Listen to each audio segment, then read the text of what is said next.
Good evening. The regular meeting of the Alamucci Township Board of Education held on December 6, 2021 is called to order at 7:30 p.m. by Lisa Strutton, Board President. Please let the record reflect that this meeting is in placement of November 15th, 2021 and December 13th, 2021 meeting that was canceled. The New Jersey Open Public Meeting Act was enacted to ensure the rights of the public to have advance notice of and to attend the meeting of the public body at which any business affects their interest is discussed or acted upon. In accordance with the provision of this act, the Alamucci Board of Education has caused adequate and electronic notice of this meeting, and to the extent known at the time in the advance publication, the agenda items to be considered. Written advance notice of the time, date, and location was set on February 1st, 2021 to the New Jersey Herald, Express Times, and the Township Clerk. The notice was prominently posted on the bulletin board of the office of each school, on the district website, and on the district marquees. Please be advised that this meeting is being recorded. The recording will be made available on the district website as soon as possible, but no later than 1 week after the meeting has concluded. Roll call, please. Mr. Bianco is not here. Ms. Christmas? Here. Dr. Cusmano's not here. Dr. Gaddy's not here. Mr. Green? Here. Ms. Moore? Here. Ms. Prudenti? Here. Ms. Rideau? Yes. And Ms. Strutton? Yes. Can everyone join me for the pledge?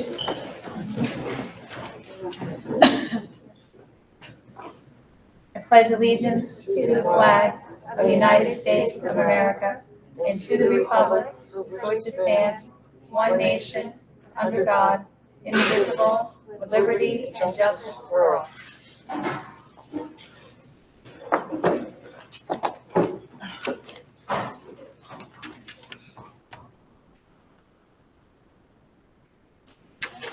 Mission and vision to promote the Alamucci learner. The vision of the Alamucci education program is to develop young people who are curious, well-rounded, knowledgeable, caring, respectful, and responsible so they can evolve into self-sufficient and competent citizens and members of our diverse society. Approval of October meeting minutes for regular meeting and executive session. Before I get a motion, I'd like to change the public comment. It says Rich Sharon. It needs to say Rich Sharrett. And that's Sharrett. But other than that, that was the only thing that I saw. Can I have a motion to approve October meeting minutes? I'll make that motion. Can I have a second? I'll second. Any discussion? Seeing no discussion, roll call, please. Ms. Christmas? Yes. Dr. Gaddy? Here. Mr. Green? Yes. Mrs. Moore? Yes. Mrs. Prudenti? Yes. Ms. Rideau? Yes. Mrs. Strutton? Yes. Under correspondence to the board, a parent did email us about a vaccine clinic in the school, asking if we were going to do that, and at this time, we are not going to do that. So they expressed concerns about us doing that. Student representative report. Okay, our student members, please go ahead up to the microphone over there so that we'll be able to hear you through our live stream. Just up there.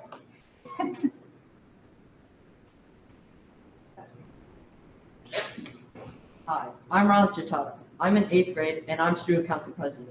I wanted to become president to take student suggestions and to listen, lead, help, and make this school year a great one to remember. Up next will be Hunter Scafati talking about the Thanksgiving food drive we had. Hello, I'm Hunter Scafati. The Student Council ran a Thanksgiving food drive from November 10th to November 15th. The Alamucci Township School collected 1,274 items. We would like to take the opportunity to thank our community for those generous donations. These food items will be donated to the Panther Valley Epithemical Church. Next up, we have Rylan Chintata again talking about the Pajama and Book Program. We are currently running a pajama and book program from the November 24th through December 10th. We are collecting new pajamas ranging in size from infant through adult large, as well as new books. All pajamas will need to be new and unused. All books need to be new as well. These items will be donated to the Panther Valley Ecumenical Church. Up next is Ethan Thomas talking about holiday events.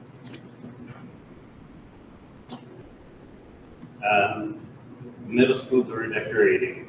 The middle school students are getting ready to participate in the door decorating contest this Friday, December 10th.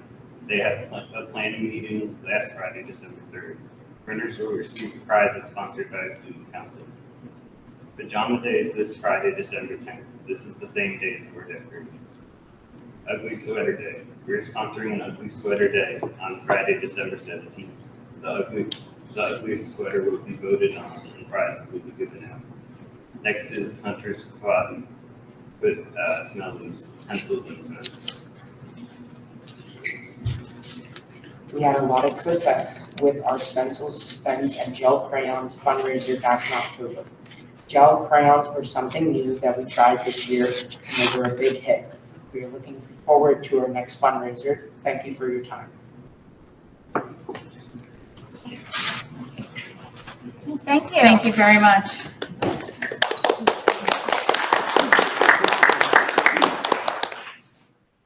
Acknowledgements, Dr. Sable. All right, so we have our Alamucci All-Stars for the month of November. In preschool, we have Kaden Wiemeyer for caring. And if anyone is here this evening, please feel free that when you hear your name to come on up to collect your certificate. In kindergarten, Mia Acevedo for trustworthiness.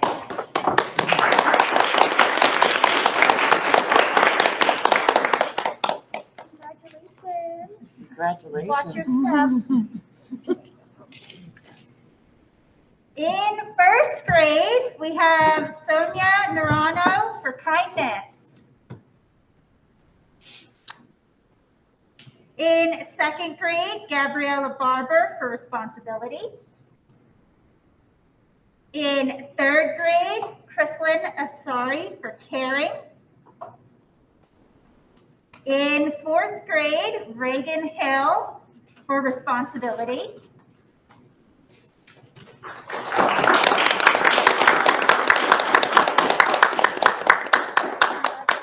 Congratulations. In fifth grade, we have Nick Freeborn for responsibility. In sixth grade, Corinna Poor for responsibility.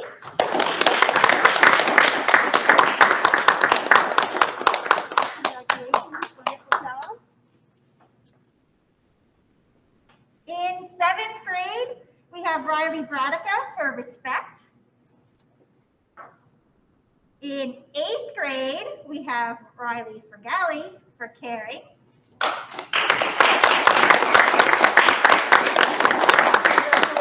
Good job. And we also have our staff member of the month. This month it goes to Sydney Watkins for going above and beyond and for always trying to bring new and inventive things into her classes. Congratulations to everyone. And it was so nice to see so many of you here to receive your awards this evening. You really stood out to the staff here at the school, and it's well deserved, your nominations. So congratulations. Presentations, Mr. Sereno.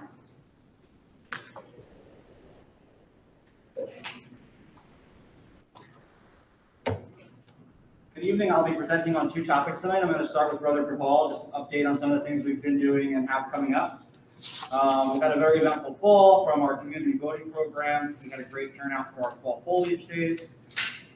We had our dinner theater event in October, which was well attended, paint nights, and our new after school activities program, which has been really great. We look forward to launching our next set of activities to start in January and take us through part of the winter. On this past Saturday, we had our holiday celebration. We had over 250 people in attendance to take pictures with Santa, do crafts. A very big thank you to our event sponsors, Johnson Automotive Group and Village Family Clinic, as well as our bingo sponsor, Valley Bagel, for helping to make all the activities possible for that event. Also like to thank the Alamogee Township Fire Department for coming out with their fire engines, the Warren County Library System for being there to do story time and have a bunch of great information about the library system available for our guests, and to Dance Expressions in Hackettstown for providing wonderful performances by their dancers at our event. This Friday the 10th, we have our Kids Night Out, so we're looking forward to having that fun event for parents to have a chance to do some last-minute shopping, wrap some gifts, or go out to dinner while we do a painting with Artstitution, watch a Christmas movie, and have a pizza party.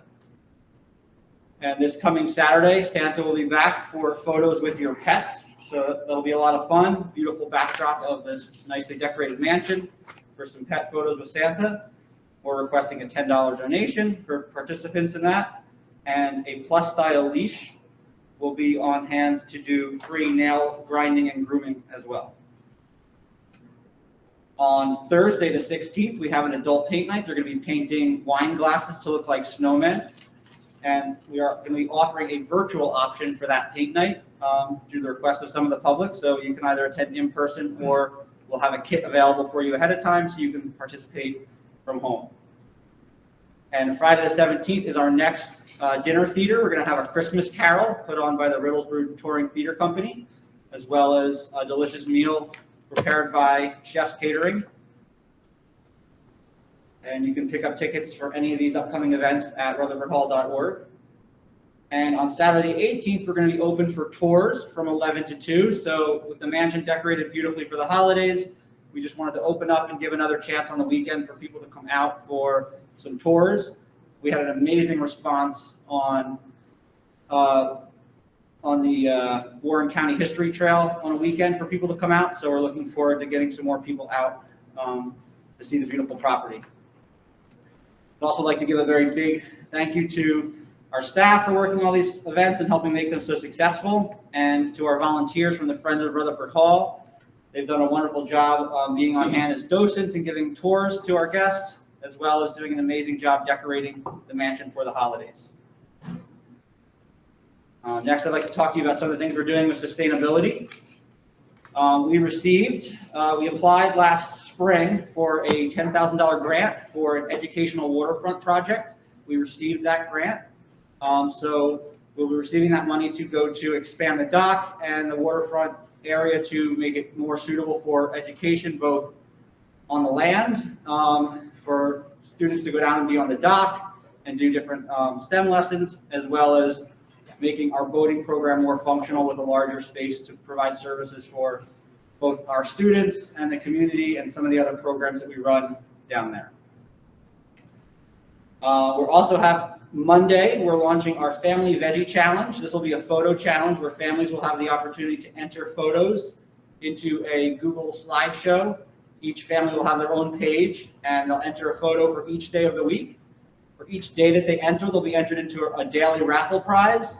And if they enter a photo for every day during the week, there'll be a grand prize of a $100 Panther Pub gift card at the end of the week.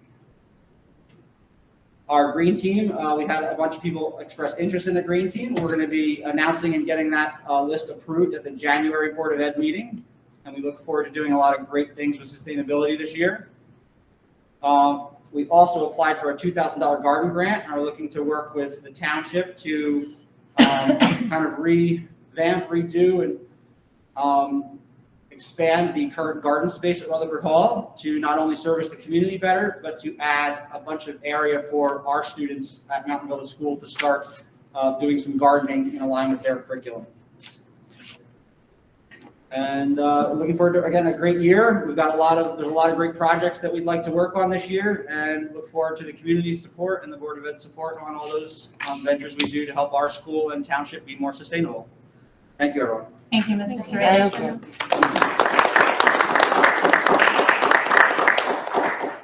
If student council and the STARS, you can leave or you can definitely stay if you'd like to stay. But thank you so much for your time this evening. But you're welcome to stay if you want to.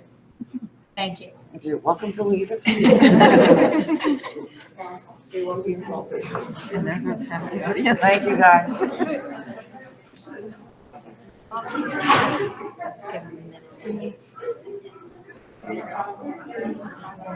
So should he come up here?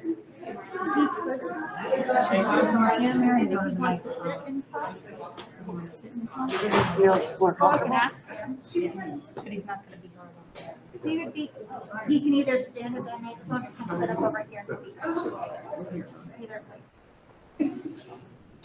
Okay, next on presentation is our auditor, John Mooney. John, if you want to talk with the microphone or you feel more comfortable sitting up here, the people from home might not hear you from there. Okay. But if you want to sit by Mary, that's fine too. I'll project. Nobody's ever said that I have too low of a voice, so I will stand closer to the microphone. Great. Whatever you feel comfortable with. I tell you, I come here and everybody leaves. It's not the first time it's happened. It won't be the last. I know after working all day, hearing about the audit or any numbers, probably not really what you'd want to be doing tonight, but it is a vital part of your year. And we can get going. And I'll go over your results of your year for you. Just a little bit about me. I'm a partner with Ms. Savaccia. You engaged with Ms. Savaccia this year to do your audit. This is the first year we are doing this together. I've been with the firm for 24 years now, and all I do is governmental audit. So municipalities, school districts, you name it. I live here in the county. I live over in Knowlton. Been to this school many times with my son as he played basketball, and just good to be here. It's always nice to be close to home or local and help out more of the community areas that I live around. Going to Newark and trying to navigate through Newark streets at 8 o'clock at night, not the easiest thing, so you appreciate the ones that are in your backyard sometimes. So thank you very much for having me. With the first year of the audit, we get to learn a lot about you and what you do. We have to go through a pretty rigorous planning process before we even step foot in the door. We need to know your controls, what you have going on. We do walkthroughs of how cash is collected, checks are written, you name it. And we were able to do that this year back in July. We were able to get a good start right out of the gates. Twofold problem that you had this year was, one, you changed auditors, and two, you had to change your business administrator position. So when you go through one of those items, it's a little bit more difficult. When you go through two of them, it's a lot harder to get the information from your end. So we're fortunate in that we've worked with Jim Minkowitz in the past, and Jim Minkowitz is now here. He knows how we work, we know how he works. He was able to get us the lion's share of the information that we need, and it couldn't have gone smoother as far as a transition type year.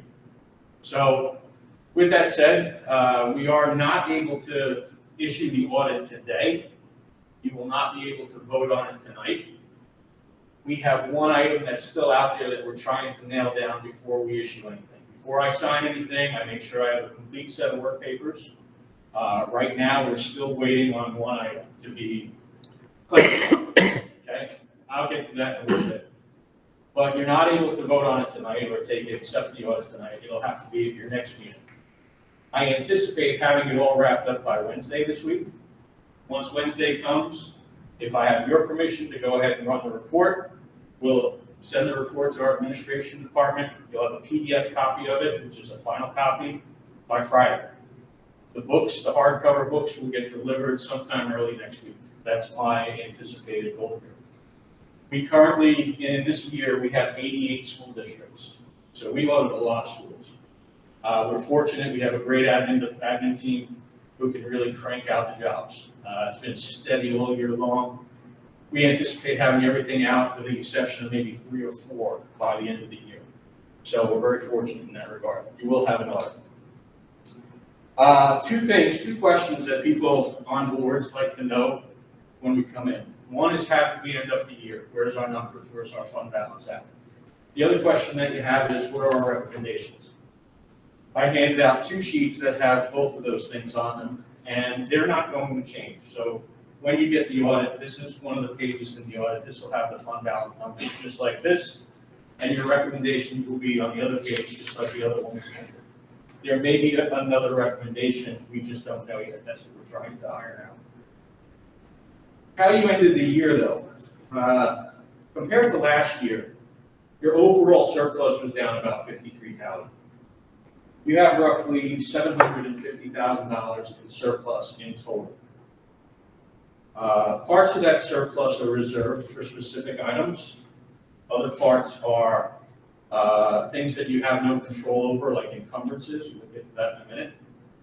And finally, there's a piece that's unassigned and undesignated.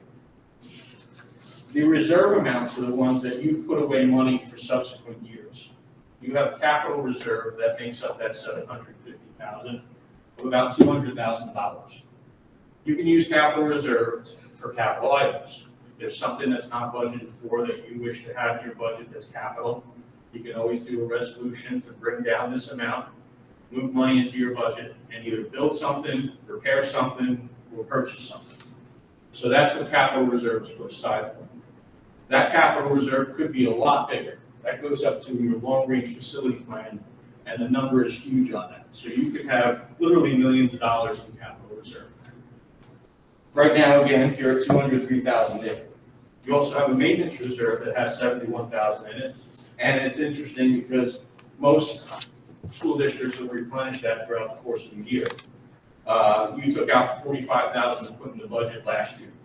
So that's down $45,000 from where it was last year. Maintenance reserve is just that. Anytime you do a capital project, now you have to upgrade it or maintain it.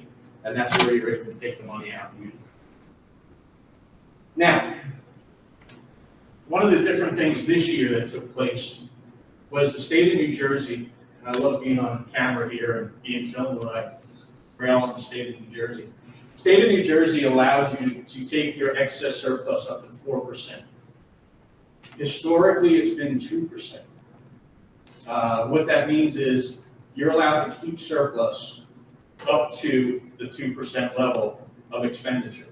So you take all your expenditures in any one given year, you come up with a 2% plus or minus some exclusions, and that's what you're able to have as your surplus. Anything above that goes back to the taxpayers in the subsequent year in the form of excess surplus. You don't write a check, you just budget for it differently if you have this excess surplus. So last year, when all the calculations were done, you had an excess surplus of about $100,000. The year before that, about $100,000.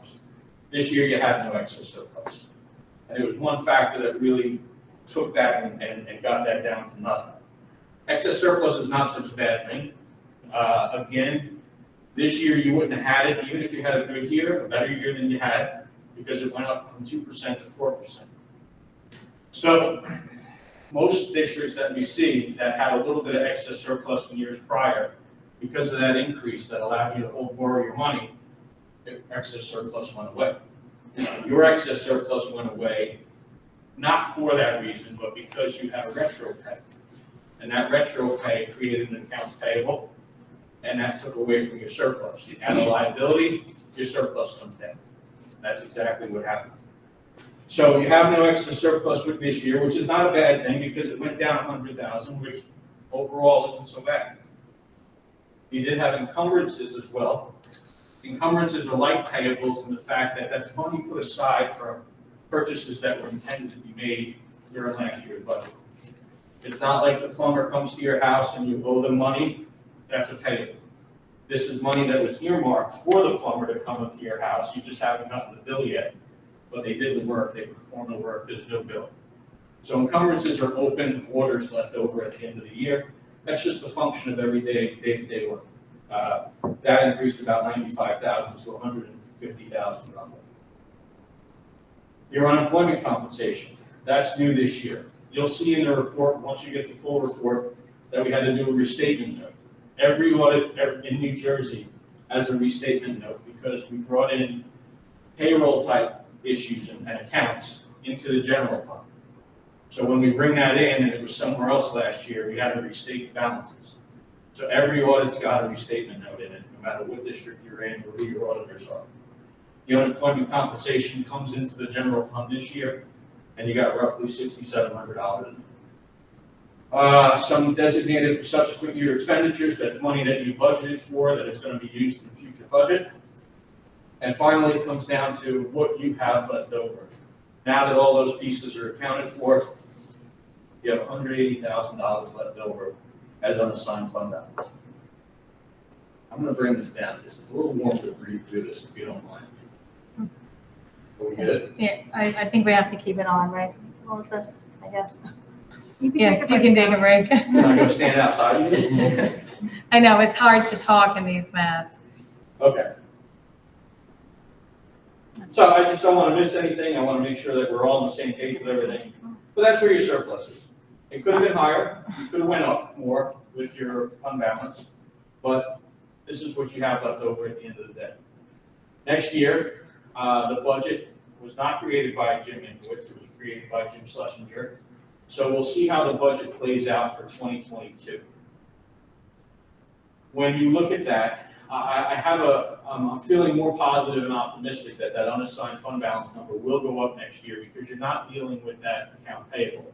You're going to deal with the retro pay. It's going to be done. And from here on forward, you're going to just go business as usual. There's going to be no expected expenses that come in, unexpected expenses that come in and get put in, to strain your surplus. That should have been, and then there's a recommendation for this later on, but that should have been budgeted at a higher amount in the prior year, anticipating you were going to have this retro pay. But we'll get there in a minute. Capital projects funds, there are none, right? You don't have any current capital projects going on. Your debt service balance is $7.2 million. The bonds will mature in 2034. Debt service percentage is 36.7%. Hey, that works. I don't need it. I don't need it. Perfect. Appreciate it. Normally, we have these Nisavachi ones that are nice and easy to breathe through. but This is not easy I when you're had to speaking and stop. you're reading. You feel like you're hyperventilating. Yeah, I'm like, wait a minute, I know I'm out of shape. And I'm not on duty tonight, so. Okay. So again, your debt service percentage is 36%. And your debt limit is 19 million.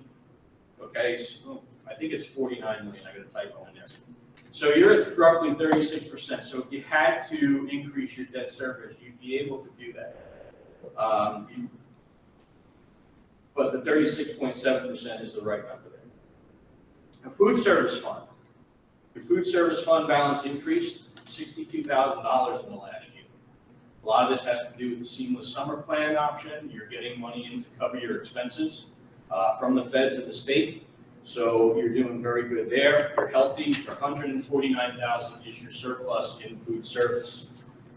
What I'd like to point out about food service is if that balance gets too high, you may get a letter from the state of New Jersey saying that you need to do something with the funds, either reduce the cost of your lunch or find a way to spend some of that surplus down.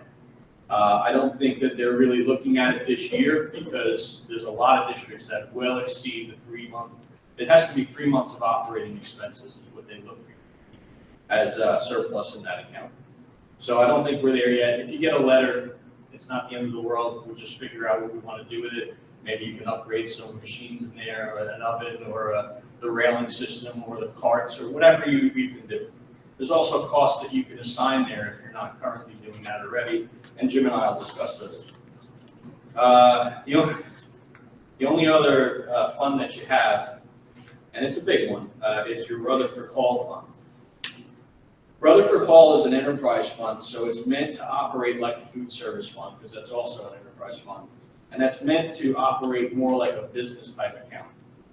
Your Rutherford Hall account saw another decrease to surplus this year in the amount of about $16,000. You had a net deficit, net position deficit going into the year, and this increased that. Your deficit net position is now 235,000 in the Rutherford Hall account. This is going to need to be addressed, and we'll go into the recommendations and discuss it further there. So, we have a list of them. If you flip to the next page, and we start going through, you'll see that at this point, we have 13 recommendations in the audit, whereas last year you have none. I want to preface this by saying we don't come out here in the anticipation that we have to find things wrong. We come out, we do a very thorough job, very proud of my staff and the way we work together and the way we work with you as a client. But we uncovered quite a few things the more we looked. And not all of them are major. There are some here that we consider what's called housekeeping type issues. I think of the 13, you have about 8 issues that Jim will have no problem cleaning up, making sure are right before we go into the next year. There's some others that might take a little bit more attention, a little time and effort from the board. And I think we can clean them up, but I don't know if everything's going to be cleaned up by this point next year. John, excuse me for a second. I only see 10 here. Not only, I see 10. On the staple page, Yes, second page, yes. So I don't know what the other, there's 10 points, but recommendations are 2021-013. what's these ones here? Right, so number 2 is financial planning section. I got 9 of them there. Okay, thank you. So there's 9 of them in the financial planning section. Thank you for clarifying. Yep. So I'll go through these, and we've met, we met once before as an operating committee. We had that meeting, we went through a lot of these in detail. I don't want to do that tonight, because we'll be here for a long time. I do have some notes on here, so if you have any specific questions to them, please ask. But I'm going to go through them all briefly, because I do think they require some attention. There were purchase orders that were made that did not have the proper signatures and the proper approvals. All right, there were signatures missing on several from the business administrator. So we just wanted to note that, and we know that, you know, I've been working with Jim Minkowitz, that's not going to be an issue going forward. There were bank reconciliations that were not prepared monthly. There were 2 of them that we know of that were done at year end, and that's not really something that we recommend. If there's a problem in July and you're not reconciling until the following June, there's a lot that could go wrong in those accounts. And they were payroll type accounts, which a lot of money flowing through payroll agency account. We'd like to see that done on a monthly basis. And then if I could skip down to number 4, with that on a monthly basis, there's also needs to be a year-end analysis of what's in that account. There could be money left over. It should be an account that zeroes itself out, but there could be money left over to pay TPAF, or PERS issues, or whatever, maybe a 527 plan. So there could be money in there, but we need a listing of what makes that up. And it's required by the statutes, and it's got to be there. When it comes to payroll as well, we are recommending, it is something that's practiced that should be done, is that there should be approvals on the payroll registers every time there's a payroll register. Every payroll register should be signed by the superintendent, business administrator, and the board president. If you're currently not getting those, you should be getting them.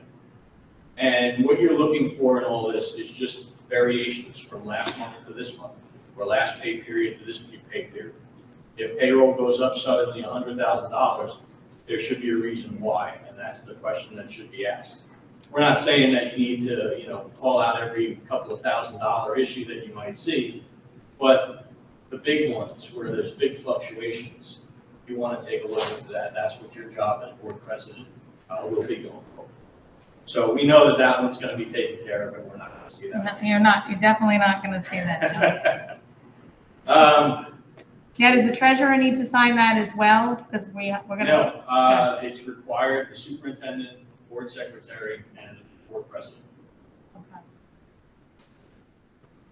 There were, the health benefit calculations or contributions were miscalculated. So when we noticed that, we noticed that it was being calculated between August the dates on it. September 1st through the end of the year was at one rate, and then June and July were calculated at another rate.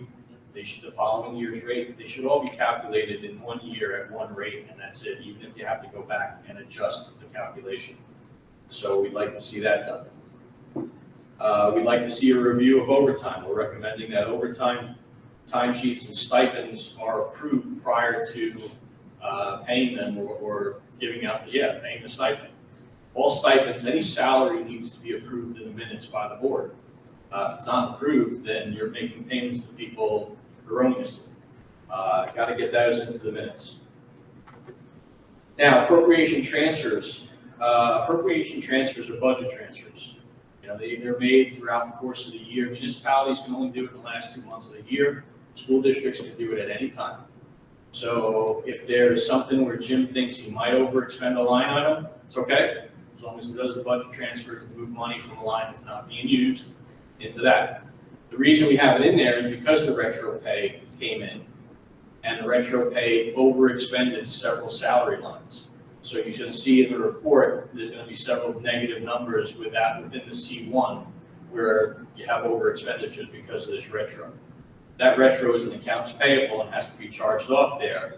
There wasn't enough money budgeted for that, so it created an over expenditure when we posted that.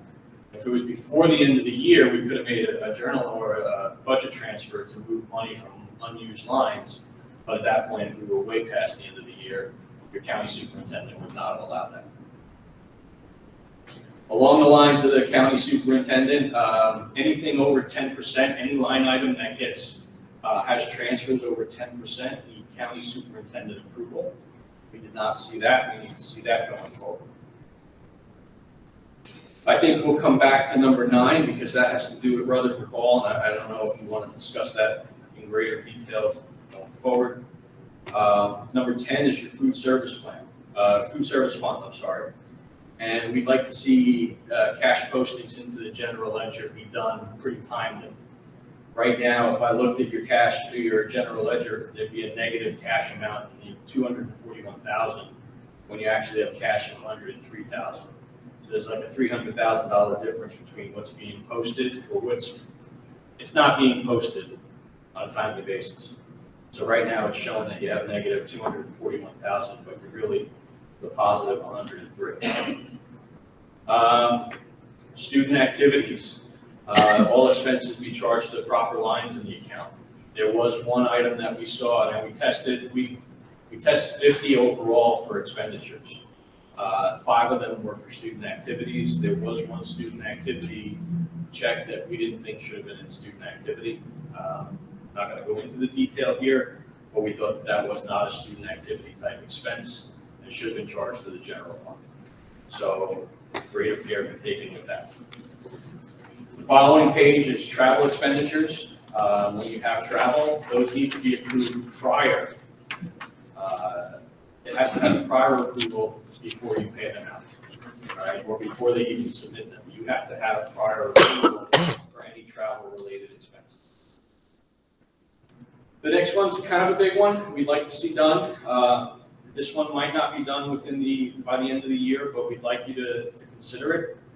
There's really no formal fixed asset inventory that we were able to find, and I didn't know if that was us being new and Jim being new, but I don't think you could find really anything in the last like 10 years or so. So it seems like it has been a rolled over number plus any additions that take place, which is fine, but you should have a fixed asset appraisal done. There should be a company that comes in, looks at your fixed assets, gives you the number, gives you the depreciation, more importantly, whether or not those items are fully depreciated or not, and can come off the list. Why this is important is if there's anything catastrophic to ever happen to the district here, there was ever a fire or a loss, you want to know what you lost. You want to know when you bought the items that were in the room, whether they were whiteboards or computers or whatnot. You should have an ongoing list of these items, and it'll track depreciation and even additions and deletions. So it can be updated annually by your business administrator, and that paperwork sent over to the company. They'll run it through their records and generate you a new report going forward. But the first one is always a little more labor intensive. It requires a site visit. It requires them to go through the rooms, make sure everything's tagged or properly tag their items, things along those lines. So that one is a little more labor intensive. I don't know if that one will be cleaned up by the end of the year or not, but it's something to consider as you move forward. And then we're going back to, well, before we go to the Rutherford Hall, the one item that was still open, and it could be a recommendation, is the payout of employees for sick and vacation time. Right now, I have some information, I don't have it all. There was an employee paid out, and we were trying to recalculate what they were paid. The number of days is the one we're caught up on. We want to see some kind of reconciliation of days. You know, I came into 2021 school year, I carried 20 days in. You know, my contract says I earned 10, so I should be at 30, but I used 5, so now I'm down to 25. So at the end of the year, I see a list of teachers and staff, and that person who that example was for should have 25 on their number, right? As their number of days they have at year end. I have a listing of last year's at year end 2020, and I have 2021, but I have nothing in the middle to show me how I get from one year to the next. And I'm going to need that for a couple of employees just to make sure that those calculations and that estimate at year end is accurate. That could be the only other recommendation that does get added. If we're satisfied with the in-between numbers and we're given the information, no recommendation. If we're not, that one's going to wind up going into the report as well. So finally, in Rutherford Hall. See, aren't all those people that left, aren't they lucky they left at this point? Right? Let's stick around and listen to the auditor. Okay, so Rutherford Hall. We know there's a deficit in that account. There needs to be some kind of plan in place, a formal plan by the board. Right now, I'm kind of fighting with my quality control partner who wants to put in a going concern for Rutherford Hall. Anytime there's an underperforming business type entity, a going concern should be in your audit. If this was your general fund, we'd be really concerned. But this is an enterprise fund. Sometimes we see deficits in food service. It's kind of rare, it's the exception. This is a pretty big deficit that really hasn't been addressed in any of your previous audits, but I'm not throwing your prior auditor on. I don't do that. I expected to at least see a recommendation about this, nothing there. We have to put what we find in our audits. So that's why it's here, or it's here because it's such a big deficit number. There needs to be a plan in place for how we're going to get out of this kind of ditch. I am not of the mindset to put it in as a going concern, because if you were to ever go out for a debt issuance, that's one of the things that your bond rating agency will look at, and it could be a negative towards you in any kind of bond rating given to you. So it's my preference and my fight with my quality control partner to make sure that we don't put a going concern in. But it may be something that if we don't start seeing some improvement, it might be in next year's. You know, I might be able to weeder down for 1 year. 2 years is going to be a lot tougher. John, we're committed to the board, and the administration is committed to fixing this. I've been on the board for 4 years. I've been in the district since '04, and we were always told that it's fine, it's fine, it's fine. We're not the professionals. I appreciate your honesty and bringing it to all of our attention, because I'll tell you what, I'm infuriated that we kept being told it was fine.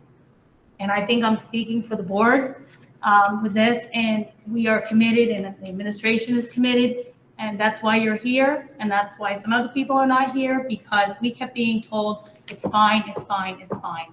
And we're not the professionals here, but the buck stops with the board. Right. So this has got to stop, and this is why we want you here, because this has got to stop. The only reason I could think that you were told it's fine was because it was an outside fund, which still doesn't make it fine. You're still carrying a negative 265,000, or if that was the number I quoted earlier. It's an issue, and it needs to be addressed. You know, enterprise funds are supposed to be money-making type items. Rutherford Hall is unique in that what we normally see in an enterprise fund is an aftercare program or an enrichment program, where if you're running at a deficit in any one given year, you change the fees. You know, you raise the fees to accommodate, you know, to cover your expenses. Rutherford Hall presents a slightly different challenge because you have a lot going on there, or could go on there. Now, we've been in touch, you and I, right? We've had conversations, we've discussed this, also discussed with Jim. We've gone through and we questioned whether we should have a student activity account for this. And I got a definitive no on the student activity account. This needs to all be maintained within its own account, and everything needs to be done there. There's no circumventing the purchasing process that can be done with this. All purchases still need to be done the way they've been done. You know, if you know you have an expense coming up, then the board should know about that, and before any check is cut, you know, the vendor's just gonna have to know, because, you know, some vendors will get mad if they have to wait until the next board meeting for you to approve the checklist, but the way it is in New Jersey when it comes to school districts and municipalities, you can't cut a check without the authority of the governing bodies. So we can't do it the route of the student activity fund. It has to stay and be maintained within the enterprise fund, which is going to create more expense. But whatever the program is, the price points on these events have to be higher than they are. You know, you can't just cover your costs for the performers or the supplies. You need to have some kind of administrative cost built in where you're making some money and we're not going backwards year after year on this. $16,000 hit, it's pretty significant, right? If you had a bigger or any administrative cost built into that, to the cost of a ticket, to an event, whatever, you'll do better. Is that the only answer? I don't think so. It's one of them. It's the easy one it's the low-hanging fruit, right? Charge more for the events. As a board, I don't know where you fall as far as funding this program or funding this enterprise fund from the budget. I've seen boards fund food service funds through the budget before, any deficits through food service, through the budget. But this isn't food service, this is a different type of enterprise fund. Where do we find the line item to do that when we can only increase the budget by 2% without going out to the public for additional fund, yep. There's only so much money in our, Right. our budget. Yep. I mean, there's value to Rutherford Hall, but there's, like I said, where are we?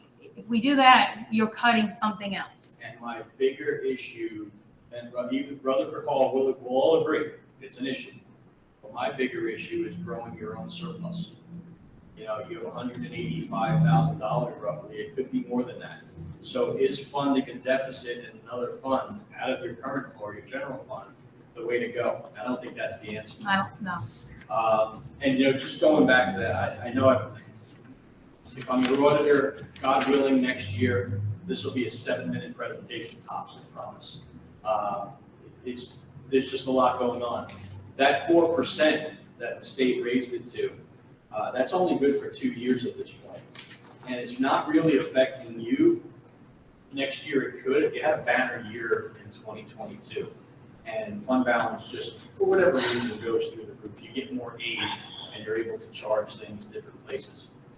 Fund balance goes up. My concern is keeping it at 4%. And this is a conversation for next year, but I'm concerned that the state is going to reduce state aid if they see that you have that difference on your books between the 2 and 4%. If they don't make legislation to make that permanent at 4%, I'm hesitating on all my districts, telling them that they should be closer to 2% at the end of next year.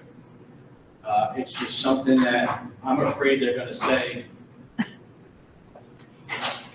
I'm afraid that they're going to say next year, we're going to reduce your state aid by the difference between that 2 and 4. And I don't want to see any of my districts get harmed in that fashion.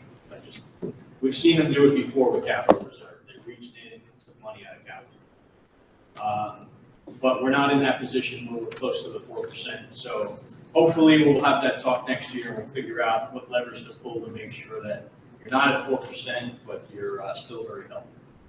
I appreciate you giving us the time for the administration to fix Rutherford Hall without putting us on a plan that could affect us from getting funds somewhere else and fighting with your partner. So I'm hoping that, I know we will not disappoint you. Well, it's tough, but you know what, sometimes you gotta use common sense, you don't just go straight by the book. So I think you can improve it, I know there's a solution there somewhere, it just has to be found. And I know in a COVID year, you know, we cut programs, fewer programs existed, so maybe you have a banner year as we get out of this, if we get out of this. I would think we were still getting masks or something. amen. So, yeah, we'll see where it takes us.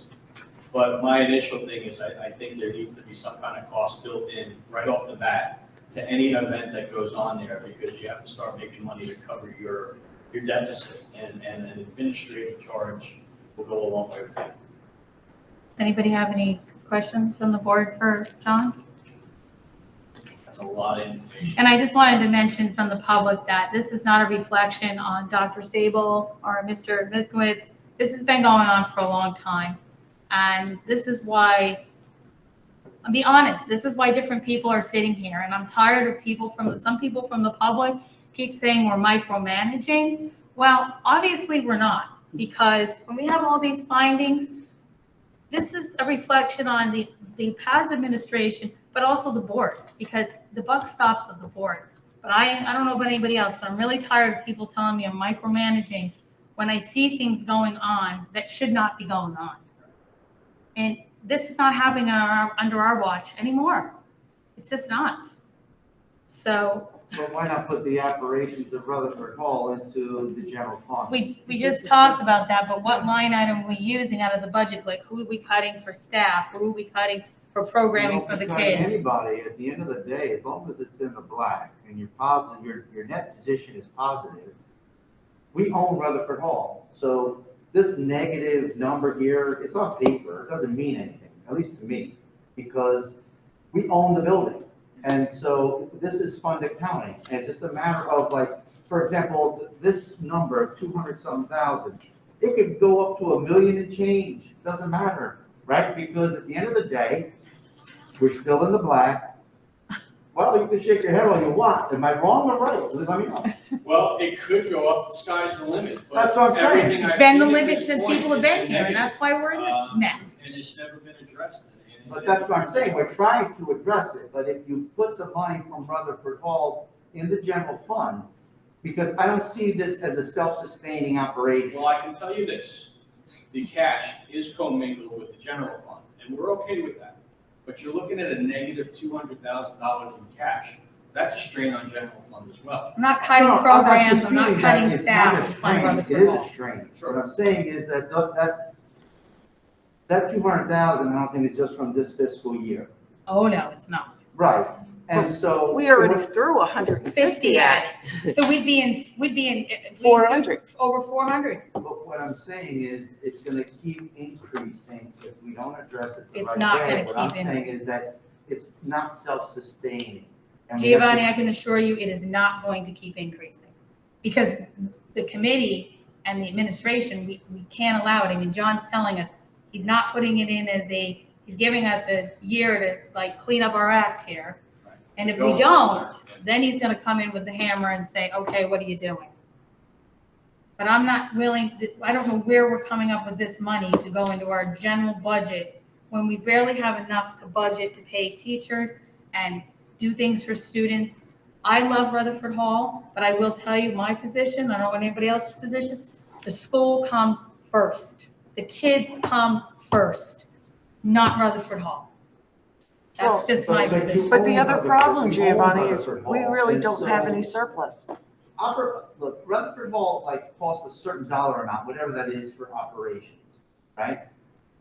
That amount of money, just to keep the lights on, should be encumbered or be part of the general fund.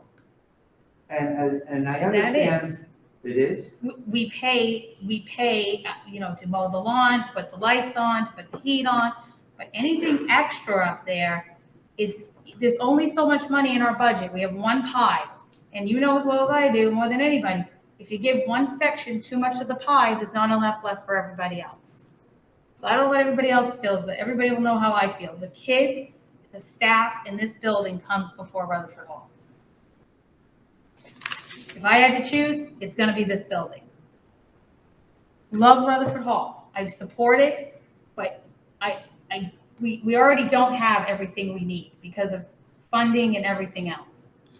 John, can I ask one question? Sure. If they were to put the going concern in the financial, it would appear in the audit report? It would appear in the audit report, but it would stipulate that it's just for the Rutherford Hall Enterprise Fund. It's So- not your overall. So it would be the operation. last paragraph. It would be, yes, it will be in the opinion letter, front and center. And if we had this conversation that John's having with us now, 5 years ago, or maybe even sooner, we wouldn't be in the mess that we're in now. We continue to keep doing the mess. See, where I do agree, you own the building and it is yours, but there's still a business type function associated with that. And that's the part that's gotta be self-sustaining at least. So, I mean, there's another, 15,000 this year? 16. It will never be self-sustaining. Well. Then we're gonna I would guarantee my life on that. If that's the case, then the board's gonna have to sit down with administration and we're gonna have to make some tough decisions. We have seen and we have recommended for enterprise funds that you apportion some of the expenses similar to what you're saying. The electricity, charge that back to the general fund budget. If that's not being charged there yet, It is. you can charge some of it there. If it's already being charged there and you're still running $16,000 deficits, my suggestion is to start off with some kind of administration fee so that you're getting more money than just breaking even. There's gotta be a way to get this back on track or get this on track. I don't know if it ever was. Well, it hasn't been, and that's why we're at it. And when you have previous administration, and you have previous auditors telling us there's no findings here, I'll throw them under the bus for you, John. I don't care. I'll throw them under the bus. When you have them telling us everything is fine, and the only job of the board is to hire the superintendent, to hire the auditors, and they're telling you everything's fine, Right. It's really aggravating when you see everything is not fine, and why did you put me and the board and all of us in this position? I'd like to just make a quick comment, that coming into the position and knowing that there was a deficit up there, over the past several months since September, things have been changing and there is a plan to move forward and to make sure that we are calculating the risk over the profit and making sure that programming only runs if there is a profit, not to increase any deficit. And that's with every single activity that is being done up there. And since hiring Nick Sereno as the program director, we have that place packed out several days a week. Okay. So I do know with all the programs that are going on up there, that every single one of them is running at a profit and not a deficit. So that's a good start. And I would say that that's a plan right Yeah, there. well, that's the plan that I'm taking, and that's why you're not getting it going, sir. And then if it doesn't work after you guys do all these things, then we have to go back to the drawing board and say, listen, they're working really hard. I see a difference in what's going on up there for the kids. Just as Mr. Sereno took over, and I agree with Dr. Sable, so I'm hoping that if this team can't do it, then I have a concern that we have to go back to the drawing board. But just to keep increasing that deficit and just forgetting about it, that's not the solution. I apologize for being late, but it was already covered. The recommendations, different than findings. Yes? Yes, Okay, so these are recommendations? Yes. Okay, they're not findings. they're not findings. Okay, The state of New Jersey last year yeah, called out all of our audits and And we looked at all of our competitors' audits who had recommendations. And the state of New Jersey is saying you need to call them findings. So now this year, you'll see findings instead of recommendations. I'm only looking at the piece of paper in front of me. It says recommendations. Okay, That's all, that's why. right, they're called findings this year, they get lumped in with all the other findings, So which I then- don't agree with, but So the business administrator and the superintendent are gonna put together corrective action? that's correct. Okay. Anybody else have any questions for Mr. Rooney? And I'm just gonna say, I think the communication just in this first year has been great. I've been in touch with several of you at this point, some more than others, which is okay. You know, I'd rather address the issues as we go throughout the course of the year than deal with the problem when we come to year end. So keep the lines of communication open and, you know, more than happy to. He's blocked me from his phone already. just so No. you know. You wouldn't dare. Hey, I needed the She'll hunt address you earlier. down. I know where you live now. You gave us your address. No, I'm not giving you the address. I'll find you. No, we appreciate it. And listen, I have to say, I know this doesn't look good. I don't like it at all, sitting here as board president. But I have to commend this board and you and the administration for saying something's wrong. Something is wrong. It's not, to me, it's not about you make a mistake. It's about what you're gonna do to admit it and move on and fix it. So to me, yes, this looks bad, but I'm hoping next year we're gonna be sitting here and it's gonna look a whole lot better. So thank you very much for your time. We Yeah, appreciate we it. can do to help you out. just let us know. No, I appreciate it. You've been very great. And I know you spent a lot of time on us and, you know, we appreciate it. I'll put this back on now. Any other questions before I get out of here? So you think we'll have it by next week, Don? I think you'll have the PDF, the electronic copy of this by the end of the week, and then the hard copy by sometime before midweek next week. Perfect. But then you'll take action on it in following. Right, so that gives the board time, the community, Take a look at it. the public time I to, won't come back to the next one and do this all over again. This was your own. this is our one and only with your. Yes. John, you shouldn't concern yourself with printing hard copies for each of us, because we usually get electronic copies for the individual board Okay. members, and your hard copy goes to the administration, because we don't need to kill the trees. Then Jim, Yeah. before the end of the week, let me know how many hard copies. you I would want. like a hard copy. You'd like, yeah, see, Thank you. if we go around, just take a quick poll and, we'll get you. And Nick will thank us for sustainability that we're not. Absolutely. And my admin staff will thank you as well. Thank you so much. Absolutely. Thank you. Have a good night.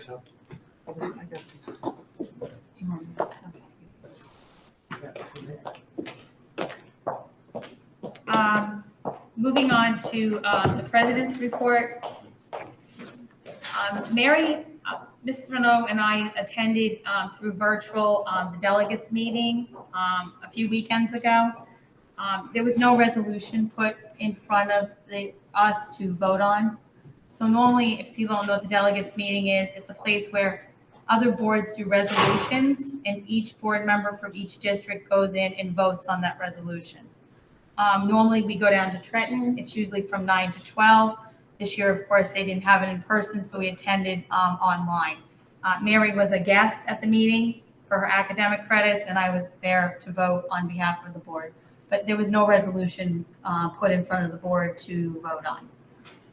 I want to thank the PTO and the parents that donated their time to the holiday shop and the family fun night. These kids need this, and it's so important to their mental health. And I appreciate everybody's time and effort. I know that was a lot of work on everybody. I would like to thank Rosemary Toohey for doing the decorations at Rutherford Hall. It was beautiful. The tree was beautiful and all the Santa pictures, so thank you very much. I'd also like to thank Mr. Serino, who has been working really hard at Rutherford Hall, and I have seen so much stuff going on up there. I'm thinking, what's going on up there now? What are we doing now? So thank you very much for doing that, Mr. Serino. We really noticed it. And like I said, these kids need it. I can see how they're like, oh, I'm out, I'm socializing, I'm, doing things with my friends, so it's important. Congratulations to the students and staff for their acknowledgements this evening. And thank you, Dr. Sable, for taking your Saturday to be the elf at Rutherford Hall. We appreciate you taking time out of your Saturday to go up there and be the elf. And she was a cute elf, I must say, so thank you very much. I even danced. Oh, she even danced, okay, but thank you. Jingle bells on her boots. And then Abby was Santa at Kansas Valley. So. I brought Santa in. You brought him in, okay. That's really it on my presents. One more thing. The virtual workshop is still open till December 28th that you can get on. We were paid for, it was 2 people could go for $450, but we paid for the whole group to go. So definitely get on. You can get some board academic credits on there. If you're working on your certifications, I know some people are. Get on and there's some really good classes on there for us to just see struggles that other buildings are having and kind of what they're doing for their kids. So until the 28th of December, it will be open on the virtual platform since we couldn't go to Atlantic City, but hopefully next year we'll be able to go to Atlantic City. And that's it for me. So committee reports, Mrs. Brunel.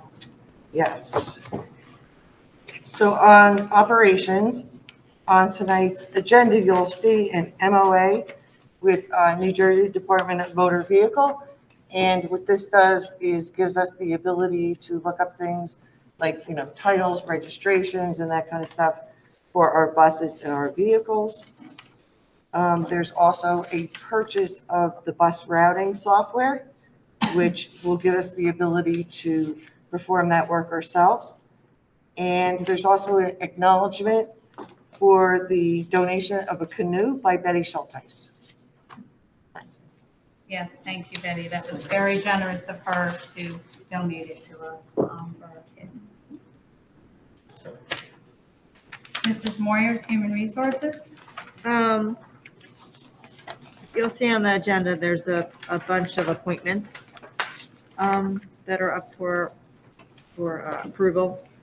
And also a furthering education course for one of the staff. Thank you. Mr. Green, Education. You're going to notice the nurses plan, which is required each and every year. Various workshops that are located on there. We're going to be adding one as well, the last minute add, and along with that of the field trips. We also talked about that of adding an additional amp instructor, if at all possible. Having somebody come in and feel there's a use for it, possibly coming in one more time a week, an extra teacher one time. What did you say? What instructor? Amp.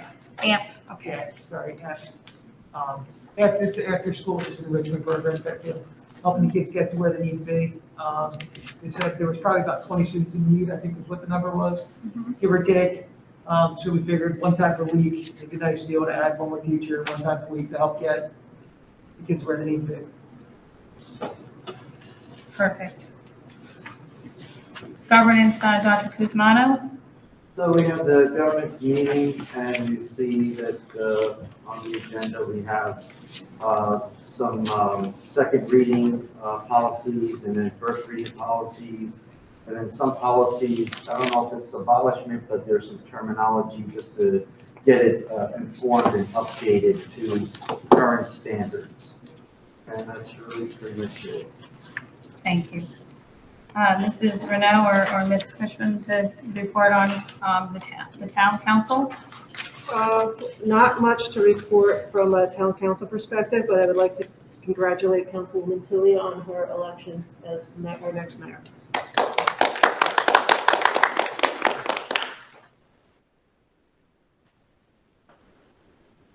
Rutherford Hall, who would like to, Mrs. Renaud? There's a foundation meeting tomorrow. That's Okay. good. Other than everything else that has been presented. I think we've had enough Rutherford Hall. Yes, I agree. No offense, Mr. Smith. He's not taking it. Hackettstown Board of Education, Mrs. Moore. Just a couple things. The district sent out a survey to all the parents on the school, on their opinions on the school climate. So that went out to high school parents as well. So everybody should have received that. And also they did a demographic study of all the students, and we asked them if the sending districts were broken out into that. So Mr. Mango is supposed to be getting us information on whether or not Alamucci was broken down within ourselves. Okay. So I'm just waiting for that. Thank you. And Mr. Green, PTO liaison. Yeah, now that I'm getting further into this, I'm just amazed of everything. I knew they did a lot, but I'm absolutely amazed by everything they really do. Some things have been going on. They had a Thanksgiving event where the PTO distributed gratitude jars filled with words of thanks and appreciation for the staff and the district. About 90 employees, families wrote notes, and they said there was over 2,000 notes were printed and passed out for the district, which is absolutely amazing. Great job out of the community. The holiday shop was last week in person. PTO moved the shop from one school to another. Made it much better for the students and staff, and kids were so excited to have this back. They were thrilled about it. Family Fun Night happened. It was great. Families could shop. There was a gingerbread house contest. There was hot chocolate. There was a movie going on, popcorn. Tonight was the wreath making, the fresh wreath making contest or fundraiser at Rutherford Hall. There's also going to be the second annual holiday light decorating contest at your home for decorating. Enjoy it with that. You can sign up through the Facebook page. They're also doing a Yankees game on May 21st, 2022 at 1 p.m. It's $70 per ticket. Includes tickets to the game, Yankee backpack, a hot dog, and a drink, whether beer, soda, or water, your choice. But no transportation.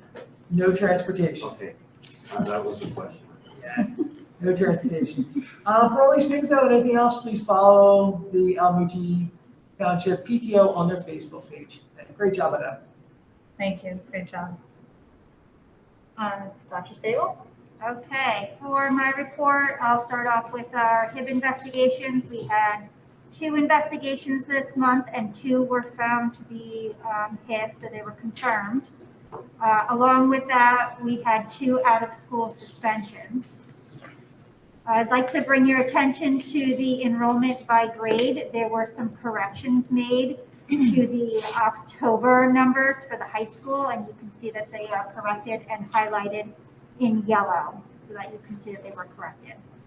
I'd also like to mention and congratulate our Teachers of the Year for Mountain Villa School, Sarah DeMary, and for Alamucci Township School, Rob White. Congratulations to both of them. And we also had our Educators of the Year for Mountain Villa School, Jody D. Costanza, and for Alamucci Township School, Noemi Oliver. So congratulations to them. We also have another congratulations to give out to someone here sitting on the board and here with us this evening who has earned her Master Board Member certification. Did not bring her plaque so that I can hand it out to her right now, but congratulations to Lisa Stratton. It's a lot of hard work and a lot of time and hours taking classes to be able to become a certified board member. So that definitely demonstrates the dedication that she has to this board and trying to be the best board member that she can be. Congratulations again. Thank you. You're welcome. I'm also happy to report that our 6th grade Chromebooks came in. They were all set up and they were deployed. So yay, moving in the technology world, moving up.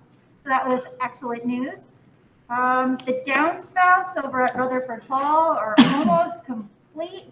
They are looking great and they look finished to any passersby. There's just some more groundwork and drainage that needs to be done. Another thing that is going to spruce up Mountain Villa and Rutherford Hall campus is but we have ordered new banners because the ones that we have over there, I'll draw your attention to it now because the new ones came in. But there are several that are missing and have been like duct taped and wire tied on. So we will be getting those new ones up as soon as feasible to spiffy up the place. And I think that we've had a lot of presentations this evening, so I will end there. Thank you. Anybody have any questions for Dr. Sable? So this is the time for a revision to agenda items. This is now the time when a motion can be made for revision, additions, or deletions to the agenda. This includes making a motion to the table, an item in a group of motions, making a motion to add or delete an item from a group of motions, and making a motion to bring up brand-new agenda items. If there are no revisions to the agenda, we shall proceed as written. Does anybody have a revision? I would like to add the CPI training that Mr. Green had spoken about. It is virtual, so there is no transportation cost. The cost is $1,199, and this will go to the education part 2. So you're gonna, is this gonna be a number 4? This will be a number 2 in the table under education. Under clerks? Under workshops? Under workshops. Yes. What is it again? This is our CPI training. CPI. It is a form of restraint training that focuses on talking down the student, and part of our policy, we do need to be trained in restraint for a variety of different reasons for the safety of the students. And we have a trainer on staff who needs to renew the license to be able to train the rest of our staff so that we can stay in compliance with that.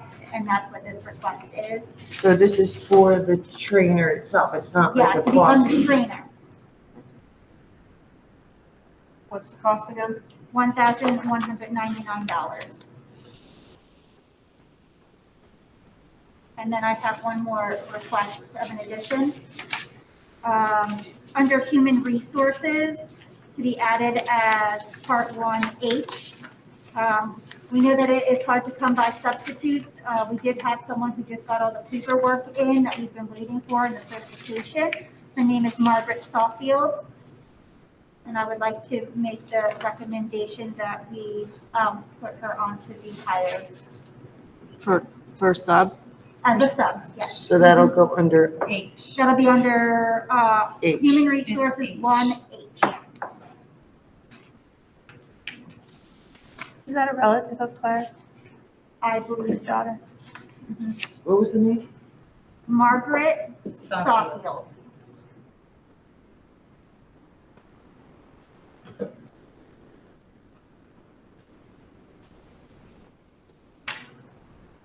Does anybody else have any revisions to the agenda?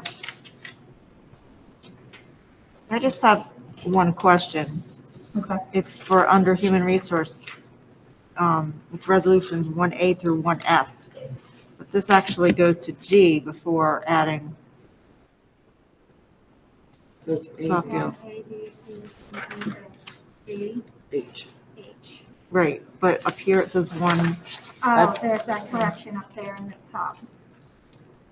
Yeah, when you make the motion, I apologize for that. Just a minute, You all did right. that. It should say 1A to 1H. All right, so G is still on there, I'm asking. G is still Okay. on there. That was an error. Thank you. Are you good, Mrs. Moore? Okay, I'm going to open it up for public comment on agenda items only. This meeting is being broadcasted and recorded for the public access, but not intended for public participation. Please be advised that the public comment section are for those who are attending the meeting in person only. Public comment shall be governed by the Board of Education bylaw 0167. There are 2 public comment opportunities. The first public comment is reserved for action items only. Those items on the agenda the board is voting on this evening. The second public comment is set aside for public comment on any school or school district issues that the public feel may be a concern to a resident of the school district. The first public comment is limited to 3 minutes per person. The second public comment blank is determined by the board as per policy. Before making a public comment, participants are to state their name, place of residence, and a group affiliation if appropriate. The board uses the public comment period as an opportunity to listen to citizens' concerns. Please understand that the public comment portion of the agenda are not constructed as question and answer session, but rather they are offered as an opportunity to share your thoughts with the board. The board may or may not respond to public comment. However, all comments are considered and will be investigated and addressed as appropriate. The board may respond to comments tonight or at subsequent meetings under old business. Please let the record reflect that the Board of Education does not endorse your comment, nor will the Board of Education be held liable for comments you make about a staff member or other person which the staff member or other persons may consider defamatory or libelous. As that individual remains all rights to pursue any legal remedy against you. So I'd like to open up to a public on agenda items only.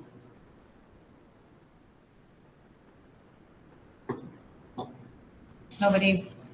Okay, I'm going to close it out to the public, and I'm going to move on to board committee action reports. Mrs. Renaud. On behalf of the operation committee, I would like to move 1 through 12. Can I have a second? I'll second. Any discussion? Do we actually get copies of the financials? Or this was written here? Yes, we do. They are attachments. Because I couldn't find them and Mr. Green couldn't find them. I mean, they're there. Online, that's if fine. you look at the agenda online, the Yeah. very last page of the agenda, there is a link for all of them. And it's the one doc. It starts off with the minutes from last month, and then it goes through the rest of the appendix. Okay. So we have the September No, I financials. got it. I was just curious because I didn't see And it. it's also, if you go on the I couldn't find website, it. it's also under public attachments for the public. Okay.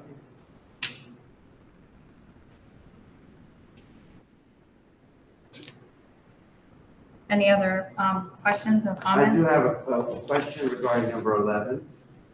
Did we look at any other companies like TransFinder or Safe Transport? Yes, we have. We have looked at TransFinder. We were actually utilizing that through Warren County Special Services School District. And in looking to purchase it for ourselves, it was exorbitant compared to this program, which we do have members of the administrative staff familiar with and have sent our transportation coordinator to go and take a look at it and see a demonstration of it. And it does look like this would be a great fit and right within our price point Okay. for us. Anyone else with any questions? Seeing no questions, roll call, please. Mr. Rikowitz? Ms. Christman, Yes. Dr. Cusmano, No for 1, 2, 3, yes on the rest.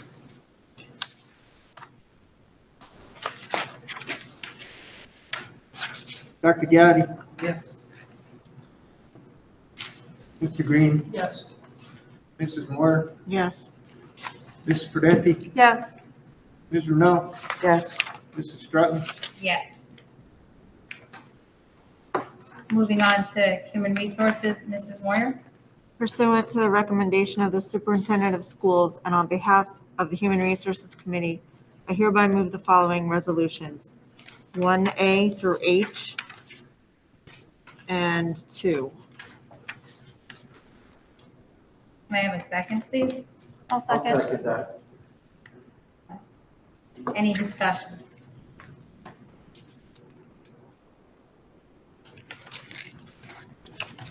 No discussion, gonna, I just have one little question. Okay. We're approving a trip for Ms. Adams, the forest, but it says the date is to be determined. We don't know when it is. There was a date, and then it was to Hackettstown High School, and they had to postpone it and have not rescheduled it yet. And all of this occurred while it was on the agenda. So it was left on the agenda to be approved so that when they do come up with the date, we'll be set and ready to go. Okay. All right. anyone else? Good. Roll call, please. Ms. Christman, Yes. Dr. Guzmano, Yes to all. Dr. Gaddy, Yes. Mr. Green, Yes. Mrs. Moore, Yes. Mrs. Pedenti, Yes. Ms. Renault, Yes. Mrs. Strutton, Yes. Education, Mr. Green? On behalf of the Education Committee, I hereby move resolutions 1 through 3. Can I have a second, please? Second. Any discussion? Yeah, but I thought we were on it.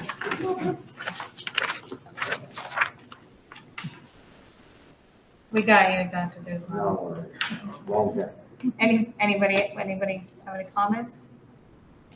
Roll call, please. Ms. Chrisman, Yes. Dr. Guzmano, Yes to all. Dr. Gaddy, Yes. Mr. Green, Yes. Mrs. Moore, Yes. Mrs. Pedenti, Yes. Ms. Renault, Yes. Mrs. Strutton. Yes. Governance, Dr. Guzmano. Yes, I would like to move items numbers 1 through 6. Can I have a second, please? Second. Any discussion? Yes, I have a question on number 2, policy 1648.13. Okay. In the committee's discussion of this policy, was the mention of the possibility of this being a discriminatory policy? Did that come up at all?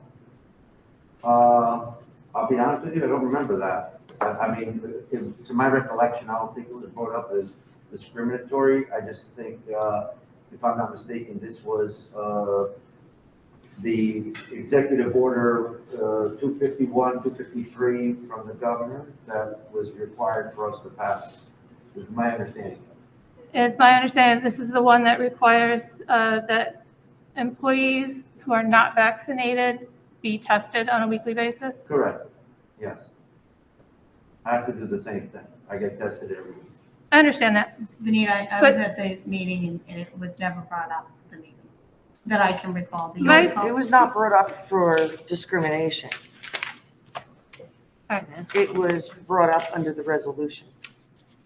My issue with this policy, and I'd like for it possibly to be taken back to committee to discuss. I understand that it's a mandatory thing. However, if vaccinated individuals are still able to get COVID-19 and are still able to pass it along, why are they not being tested as well? To test only those who are unvaccinated is discriminatory. I'm not the governor, I mean, I'm not disagreeing with you. All I'm saying is, Why would we want it in? okay, from my perspective as an educator and a board member, I just simply think it's mandated by the governor that it's like an executive order that we just have to pass. It doesn't mean you like it or not like it. I don't like it any more than anyone else, but it's one of those things that we just have to do. And then therefore, what we are doing is, resolution number 6 kind of speaks to the fact that we're asking the governor politely to rescind those items if he can or will.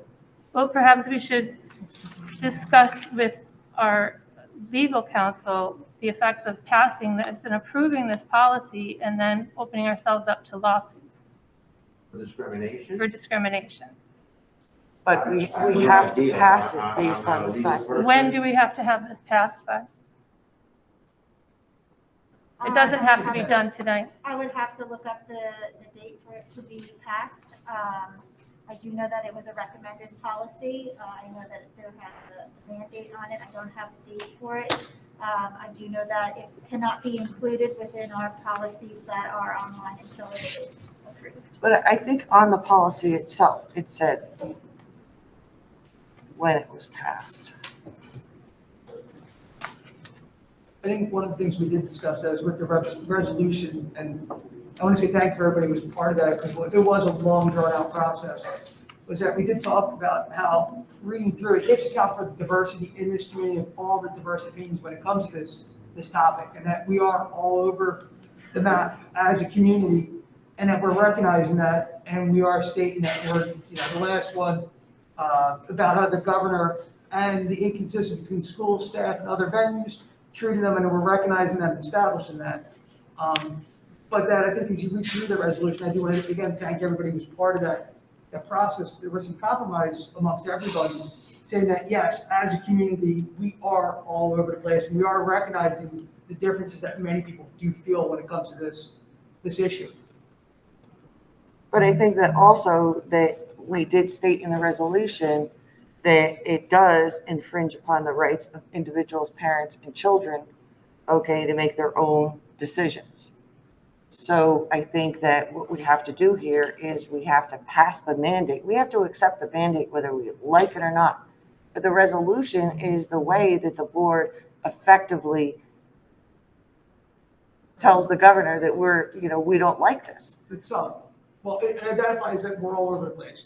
Right, it identifies that there's people that don't agree with it, there's people that agree with it, but, for the residents or the people that don't agree with it, it's a problem. Correct. And we're asking him to rescind it.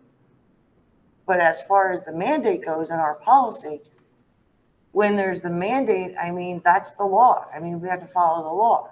Well, I was just bringing it to your attention that this could possibly be a discriminatory policy based on discrimination on unvaccinated individuals only being tested, even though vaccinated individuals are spreaders as well. Right, but you have to remember is that, the board was protected by the law, okay, against lawsuits as long as you follow the law or you adopt that policy.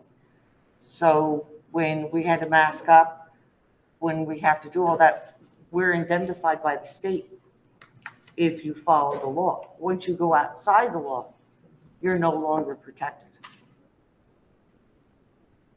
I think the governor's executive orders, both of them, have withstood some legal scrutiny. I think you're going to see pushback. I don't know. Right now, there's. Right now, it's in the federal courts, and, I have no idea. Right now, this governor is not mandating we get vaccinated. And so I'm getting, we get tested every week. But he's making you jump through hoops to not be vaccinated. And some people I have don't agree reasons. with it, but it doesn't mean, my opinion doesn't mean anything because the executive order from the chief executive officer of the state signed this into law that this is what we have to do for the moment until he rescinds it. So the school has no position to say that everyone gets tested regardless of vaccination status? Right? we have no say. Now, anyone who is vaccinated can take advantage of the testing, right? Like, for example, where I am. I'm just going with the mandate. Nobody's gonna do that. I have to tell you, I had to go in for something and I had to get tested and I'm vaccinated. And I'll tell you what, it was really uncomfortable. I cannot imagine doing that twice a week to my nose. I'm sorry. I mean, it was really, We really do it twice a uncomfortable. week here? Some places it's twice a week. No, It's not here, but some I'm saying places it's it's here, twice a right, week but that they're doing that. The So executive order though says that it's Yeah. minimum of once a week. once a week. But what I'm saying is, let's say for the Christmas holiday, you may have a vaccinated person that's gonna go visit grandma, and grandpa somewhere else. And they wanna know, hey, I need to get tested to make sure that I don't have. But that's their choice. Nobody's mandating Oh, them no, to no, do that. that's what I'm saying, is that even vaccinated people can take advantage of the district's testing policy, and you'll get tested before they go visit whoever they wanna go visit before the Christmas holiday. Right, but this is just mandating that people who only are unvaccinated, mandating Yeah. that they get Right, tested, which I feel is discriminatory, and I just wanted to bring that to your attention. no worries.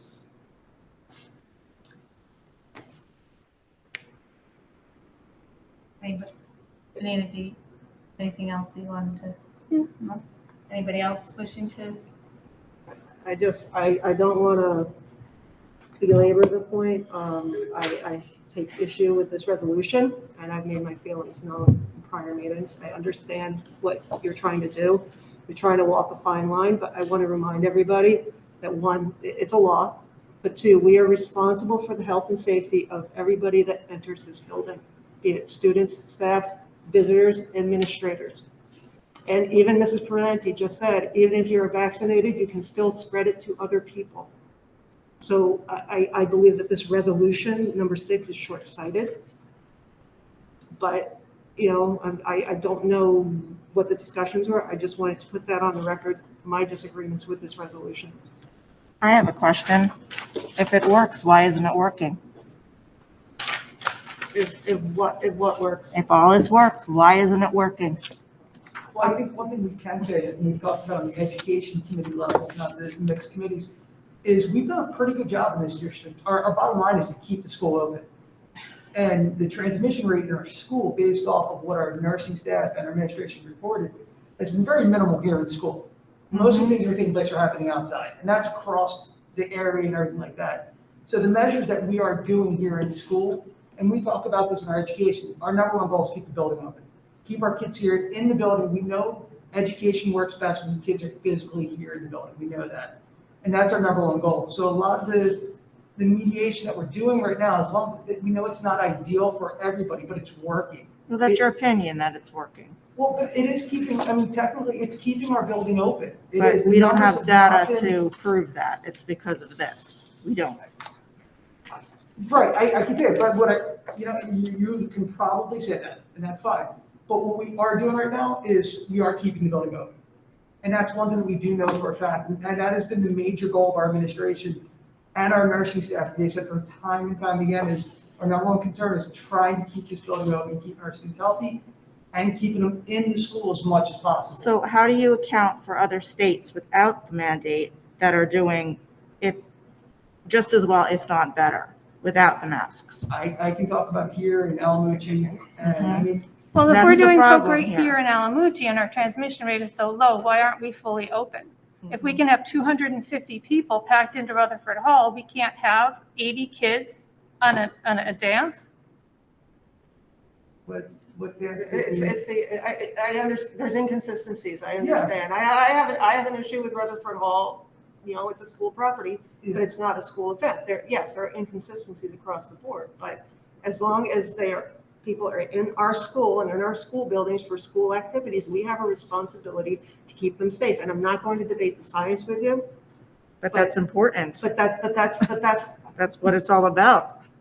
The science that's not there. Certain things are in our control, and certain things are not. These are one of the things that it's state mandated. It really is, and it's whether we are 100% or not, as a board, we are committed that we have to pass this resolution. These are mandates. We have to pass them. Well, we have to pass number 2. Correct. We don't have to pass number No, 6. right. But number 2, Not every school passes it at the same date. That's why I want to know, when does this have to be done by? When is the deadline on The that? mandate went into effect like in August. August, it went into effect in yeah, but it August. was October 18th. Is when it went into effect. So is it 90 days? Is it by the end of the school year? It says August 23rd, 2021, the board shall adopt and maintain a policy that requires and covers all workers to either provide adequate proof that they have been fully vaccinated or submitted to COVID-19 testing at a minimum of 1 to 2 times each week. and the inconsistencies across state is ridiculous. Well, then why There's no didn't doubt we about it. put this on for August? Why is it now? I think I don't know why we didn't put it on, we put it on for, I think that's September when it got voted down, correct? Or was it? It's October. October. But I think that Strauss Espen came They out with released the it. policy In August. in August. Yeah. In August, they came out with the creation of the policy. So through the meetings and everything, we do them as timely as possible. So we couldn't get it right at the August meeting. Correct. So when So- that's, again, my September, question is, but when again- does this have to be done by? I would think if it's a mandate through an executive order, it would have to be done as soon as practicable, if that's possible. Well, you know, you got to look at it too, that, you know, for CUSAC, one of the tests for CUSAC is going to come back and say, you know, are your policies updated for all the mandates? You know, so you really need to do it. There's no, you know, I don't think that there's any delay that you can do. You know, you just have to do it. I don't know that there's like a deadline that you have to do it by, but you have to do it. I mean, that's just how the state Well, law no, Dr. works. Kuzma said it had to be done tonight, so it's, Well, I don't know if it has to be, I think it should be, because the mandate was an executive order. But, you know, if it's not It done does tonight, refer it's gonna get done To sometime. October. If the requirement shall take effect That's October October 18th, So in you- which, So, in which any covered employee that has not provided accurate proof of vaccination. I mean, I think the school district is following the mandate anyway. So basically, it's like a rubber stamp, if you will, because we are following it. Whether we like it or not, that we are doing this, the unvaccinated staff are getting tested once a week, we are wearing masks. But the vaccinated Inside staff this aren't room getting Right tested. now, we're all wearing masks. So we are doing this, and it's just a matter of putting a policy in place that says it, you know, at least for the time being. The problem is, some people from the public don't understand, when it's in front of the board, they think that we can vote no. Not on this item. No, but when it's put on in front of you, people assume that it's really a joke because you're putting something in front of me that I really have to vote yes on. So why are you putting it in front of me if I have no say? It's just one of those perfunctory things, I mean. Because under but code of you put ethics, but it says that I will individually, though, uphold all laws. So individually- now you're putting an effort, you're purposely making me, so if I vote no on this, then I'm violating an ethics act, a code of ethics. I don't know about that. I It think- says that it will uphold, that I will uphold all school And we are, but we laws. are upholding the law. It'd be one thing If we were not vote here. no, technically, they're saying I'm not. I might disagree with you. I think you vote your conscience, but I think that if you would be, say, ethically violating it if you didn't wear a mask. Like if you were brazen enough to walk in here and then be defiant, like one of the kids, right? And be like openly defiant, say, no, I'm not wearing a mask. I wish I I'm just had wearing the my code of germ free ethics wear. in front of me, what That it kind of thing. says. Well, I do believe that the attorney addressed that last month as well. Yes, he did. He did, the attorney was here and said exactly, pretty much what Mrs. Stratton said. But I don't like this at all. I think this, No, I get it. I think this inconsistency, somebody put on Facebook this evening, somebody's having dinner with a bunch of people at a wedding and they're not masked and they're all on top of each other. We have kids in the cafeteria, that one's sitting there and one's sitting here, and they have to wear their mask. I don't mind following rules, but when rules are not consistent, and to Benita's point, Rutherford Hall is different, but the kids are doing more at Rutherford Hall, and they're having more outside stuff than they have in this building. More it's the social, emotional well-being. Having the kids in school is very important, but let me tell you something from firsthand experience. If these kids are socially and emotionally not well, you can have whatever teacher in front of the room, you can have whatever state-of-the-art equipment. If they're social and emotionally not well, they are not learning. I think a lot of them are though. I think they're making the adjustment. These kids They are extremely- not making the adjustment. Kids are The extremely mental health, resilient. no. What we're dealing with in this building with students that are normally not having issues, some of them are really, really struggling. I agree that some are, but I also say that kids are very resilient, and I think that the kids who are struggling, we have a responsibility to make sure that we lift them up, and if we address those needs, there is a system in place, and we need to make sure that system's working, so that these kids are being lifted up. But I think kids are extremely resilient, I really believe that, and what they do on a daily basis, you're right, I mean, this isn't a lockdown like it was a year and a half ago where the kids aren't going out. Walk outside the building. I was at basketball practice earlier today. You can go to soccer, you go to basketball. But You do all they're this- not getting COVID at But they school. are doing- They're they are getting it doing- from other places. At least they are actually getting in schools. In schools in general, they really are. And no, I no. find that from what I hear from my own kids coming home, how. Do you have their jobs data on are that? working. Let me finish 1 second, then I'll answer your problem. Well, but do you have data on that? What's this? Data, do you have data on what you just said? Yeah, I do. I talked to my kid today. That's my That's dad. not data. So, I mean. Scientific that's data. There's no scientific data to any of this. well, there is a little bit You of know. scientific data because breakout is considered to having 3 people within a close vicinity that can be traced back to one another. Getting it would be considered a breakout. And every county but 2 in New Jersey has reported breakouts. Warren County is one of them. And I apologize, I don't recall the other county because Warren County was the one that was of most importance to me. That Warren County has not experienced a breakout yet. So that is data that I did hear and wanted to share. And that's the other problem we're having, county to county. If Dr. Sable doesn't follow what our health department is saying, she's gonna get in trouble. But you go over to Green Township, Sussex County, they're not, the letters that are going out to parents are not the same letters as ours because they're not being held to the same standards. And I don't know about anybody else, but I worked at the hospital. Policy was a policy and protocol was protocol. It didn't matter if you come from Sussex County or Warren County or Morris County. You came in with something, you got treated the same way.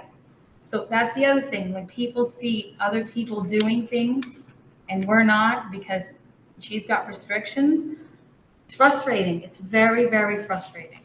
But with regards to policy number, the resolution for number 2 in that policy, we're doing this. We're wearing masks and we're testing all of the non-vaccinated staff. So I don't understand, like, Well, what is this Mrs. something we Prid- have to do? what I Mrs. don't Prudente understand. is saying. I was just merely pointing out that it was discriminatory to only test non-vaccinated individuals.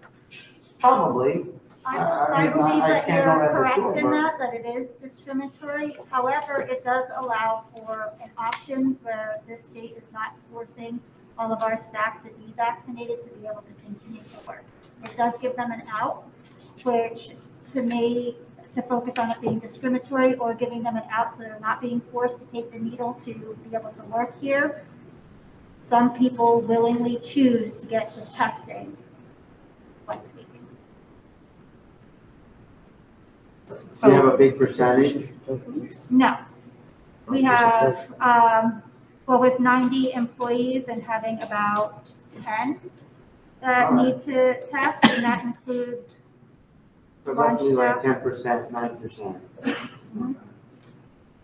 And so are we ready to vote or any more discussion? Okay. I got a second, right? I'm lost. Yes. Yes. Discussing again, I guess. it was tied. Second, I got a second. Correct. Roll call, please. Ms. Christie? Yes on 1 through 5, no on 6. Dr. Cusmano? Yes for 1 through 5, and I'm conflicted about number 6. I should probably vote yes, but I don't know. Dr. Can we have Cusano, are you discussion kidding me about right this? now? We just sat in governance and I was in All the right, so we'll say committee yes. meeting. I'll say yes to 1 through 6. Dr. Gaddy? Yes. Mr. Green? Yes, 1 through 6. Mrs. Moore? Yes on 1, no on 2, yes on 3 through 6.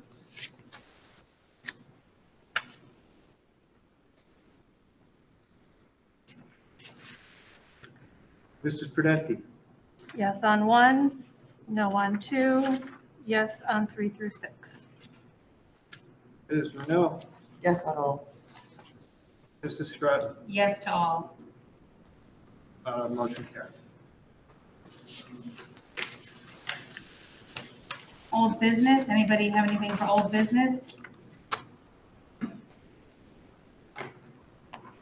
No? I'm gonna be opening it up to public comment on anything. General. Well, we can't hear you. I don't know if they're gonna be able to hear you, bro. We can hear you there. President, so on the policy you were just discussing with the vaccination of the unvaccinated employees, we do know that you can go above what the state mandates. We can do more. We can do more, You just can not do less. more. Yeah. Exactly. I didn't get that from the discussion. So I just wanted to make sure that this mandate was read, and you could test every employee and make it a policy. We realize that, but, Okay. I didn't get that out of the discussion. okay. And it avoids the discrimination. Thank you for your comments. Anyone else wishing to be heard from the public? Seeing no one wishing to be heard, I'm going to close it out to the public and move on for the good of the order. I have something I'd like to discuss. Comment. Go ahead. As a parent and a resident, not just a board member, I need to say that sitting on this board, I'm disappointed and upset at the lack of progress we're taking, opening up this district for these kids. I did a little bit of investigating, and some of us came up with a big list of many neighboring districts and beyond, where the kids are having parties with parent participation, they're having full concerts, events, field trips, including overnights. These things have resumed. And I feel like while everyone else is progressing, we're just stagnating. We're told we're opening up, but we're not invited to go to parties. There was no Veterans Day, no like full concerts for the school. Field trips have ceased to exist, and there's always this promise that there's other things planned to take their place, but none of them ever materialize. As we heard tonight, there's a bazillion things going over at Rutherford Hall, and I was over there. It was awesome. 250 people, but we can't let the middle schoolers have their 8th grade winter dance there. I don't understand it. I requested to see the data and the metrics used for these decisions, and I never get any. I'm told we're going to open slowly, we're adding extra layers of protection, but in the meantime, our kids' years are going by. They're not going to get this time back, and neither are we. We're just ripping these experiences from them in the name of safety that we're not really backing up with any kind of data. They have one childhood, and I feel that we are doing them a disservice, and I'm angry and I'm frustrated. They're being shortchanged, and we as the adults have let them down with this. And I don't say this lightly as a board member, but I'm not proud. I'm not proud of what's going on here. I think what we're doing to them is wrong. We need to let them live. We're just teaching them to fear and to do what they're told, like puppets. And now we're hearing, oh, Omicron is here, Omicron is here. It's perfectly normal for a virus to mutate into a lesser degree. That's what viruses do. And this one, it's not even showing the same symptoms. It's so much more mild, and here we are gearing up to do more damage. I mean, look at what's going on in New York. I feel like somebody needs to have a backbone and say enough. We need to let these kids live. So was there like an email or something that went out where we can't have a Christmas concert? The dance I understood. I don't understand the dance either. They don't dance. With the concert? No, they don't. I mean, they socialize. They just walk I around. get it. You know? The concert is planned as No, long as it's a band and chorus concert. It's not the winter concert. What I'm saying is It doesn't include everyone. It doesn't. It doesn't include anyone. It's just the band and the chorus. Well, what- Whereas in prior years, it was everyone. It's all No, kids. it was And, certain- uh, certain Third through grades. fifth grade. Right. Also, the 3rd through 5th grade general music class was included in the winter. The spring concert included. And we can't have them just sing one kindergarten song or through something like second that? grade. why couldn't we stagger it? Why couldn't they come in at different times? I mean, the same thing with, I don't understand the Rutherford Hall thing. How are we doing all this, but we can't let the kids go socialize? They're graduating. They're missing life, and we're just sitting here stagnating. We looked at Hackettstown, Green, Long Valley, Blairstown, White, Roxbury. They're all doing this stuff. And we just approved for Blairstown, use our bus to go on a field trip. And what are we doing? And some are, and you look at Long Valley Middle School, just shut down because they had 40 cases at a trip last weekend.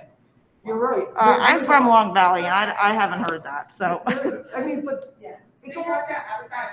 Yeah. I know, 100%. It was a sky zone, 100%. It was a trip, 100%. And what I'm saying is, it was run through the school, the PTA, right, but And there's always the extreme, there's always the outliers. There's no doubt We about it. can't be so fearful No, though, that if we wouldn't get on Route 80 every day, we can't live, we have to be safe and we have to be smart, but we have to balance it, but we can't live in this fear forever, or none of us would be still going out and doing anything. I agree, but I think the balance is the key. There is no balance. There is But a balance. I think what you have to think of And is that's our administration and these judgments are based off our administration and our health department, I agree. our nursing staff. I sit on these meetings and that is, But Craig, I don't think that that's the whole key. It's not safe, stay in school and go home. It's But not we're about, doing that. we're doing the mask, okay, while they're in school. We do the mask when they're on buses. We can take them out, you know what I mean? And we can mandate them to, wear the mask and be safe and all that kind of stuff by doing field trips or small trips. I think that the bigger issue here is that the children are definitely, struggling with wellness, okay? And there's, That speaks to Mrs. Moyer's point. that's right. But what I'm going to say here is I just went on and I watched the workshop from the New Jersey school boards. And, I was hesitant to watch it because I didn't think I was really going to be that moved by it. But it was Fostering Wellness was the name of it. And we should all go on it. And I'm going to tell you something. It really enlightened me because it said this mental wellness, okay, an issue with the children It's been around forever. has been around for a while and has been ratcheting up. And COVID just exploded it in front of our face. And they were really questioning what the boards of ed, okay, because they said really the Board of Ed has to change its attitude. The administration has to recognize it and the teachers have to be trained. Okay, so it said you really need to put your mind around as a Board of Education, okay, where you're going with the wellness of the children, okay, and offering them programs of escape. Okay, because if you're just looking at content, okay, and you're just making them come to school and you're forcing them because they're behind to constantly dictate and force the content on them, you still need to give them, because they're stressed out, you need to give them some kind of out, okay, whether or not, and you need to teach them the tools of reality, okay, and how to cope with their situation. And they said it starts here on the board level. Mary, you said something very important. I will tell you firsthand experience. We are not teaching children how to cope anymore. They could have never took what we took as children. I'm telling you right now. They don't know how to cope. We're not teaching them those skills, and those skills are so important. every generation says it. Craig, I'm telling you, we have students that I know about that are struggling, and we're giving them so much extra support. Do we wait for them to struggle? No. Are we reactive or are we proactive? This But is the nothing other more than- thing this is- nothing more than a talking point that exists from being in education.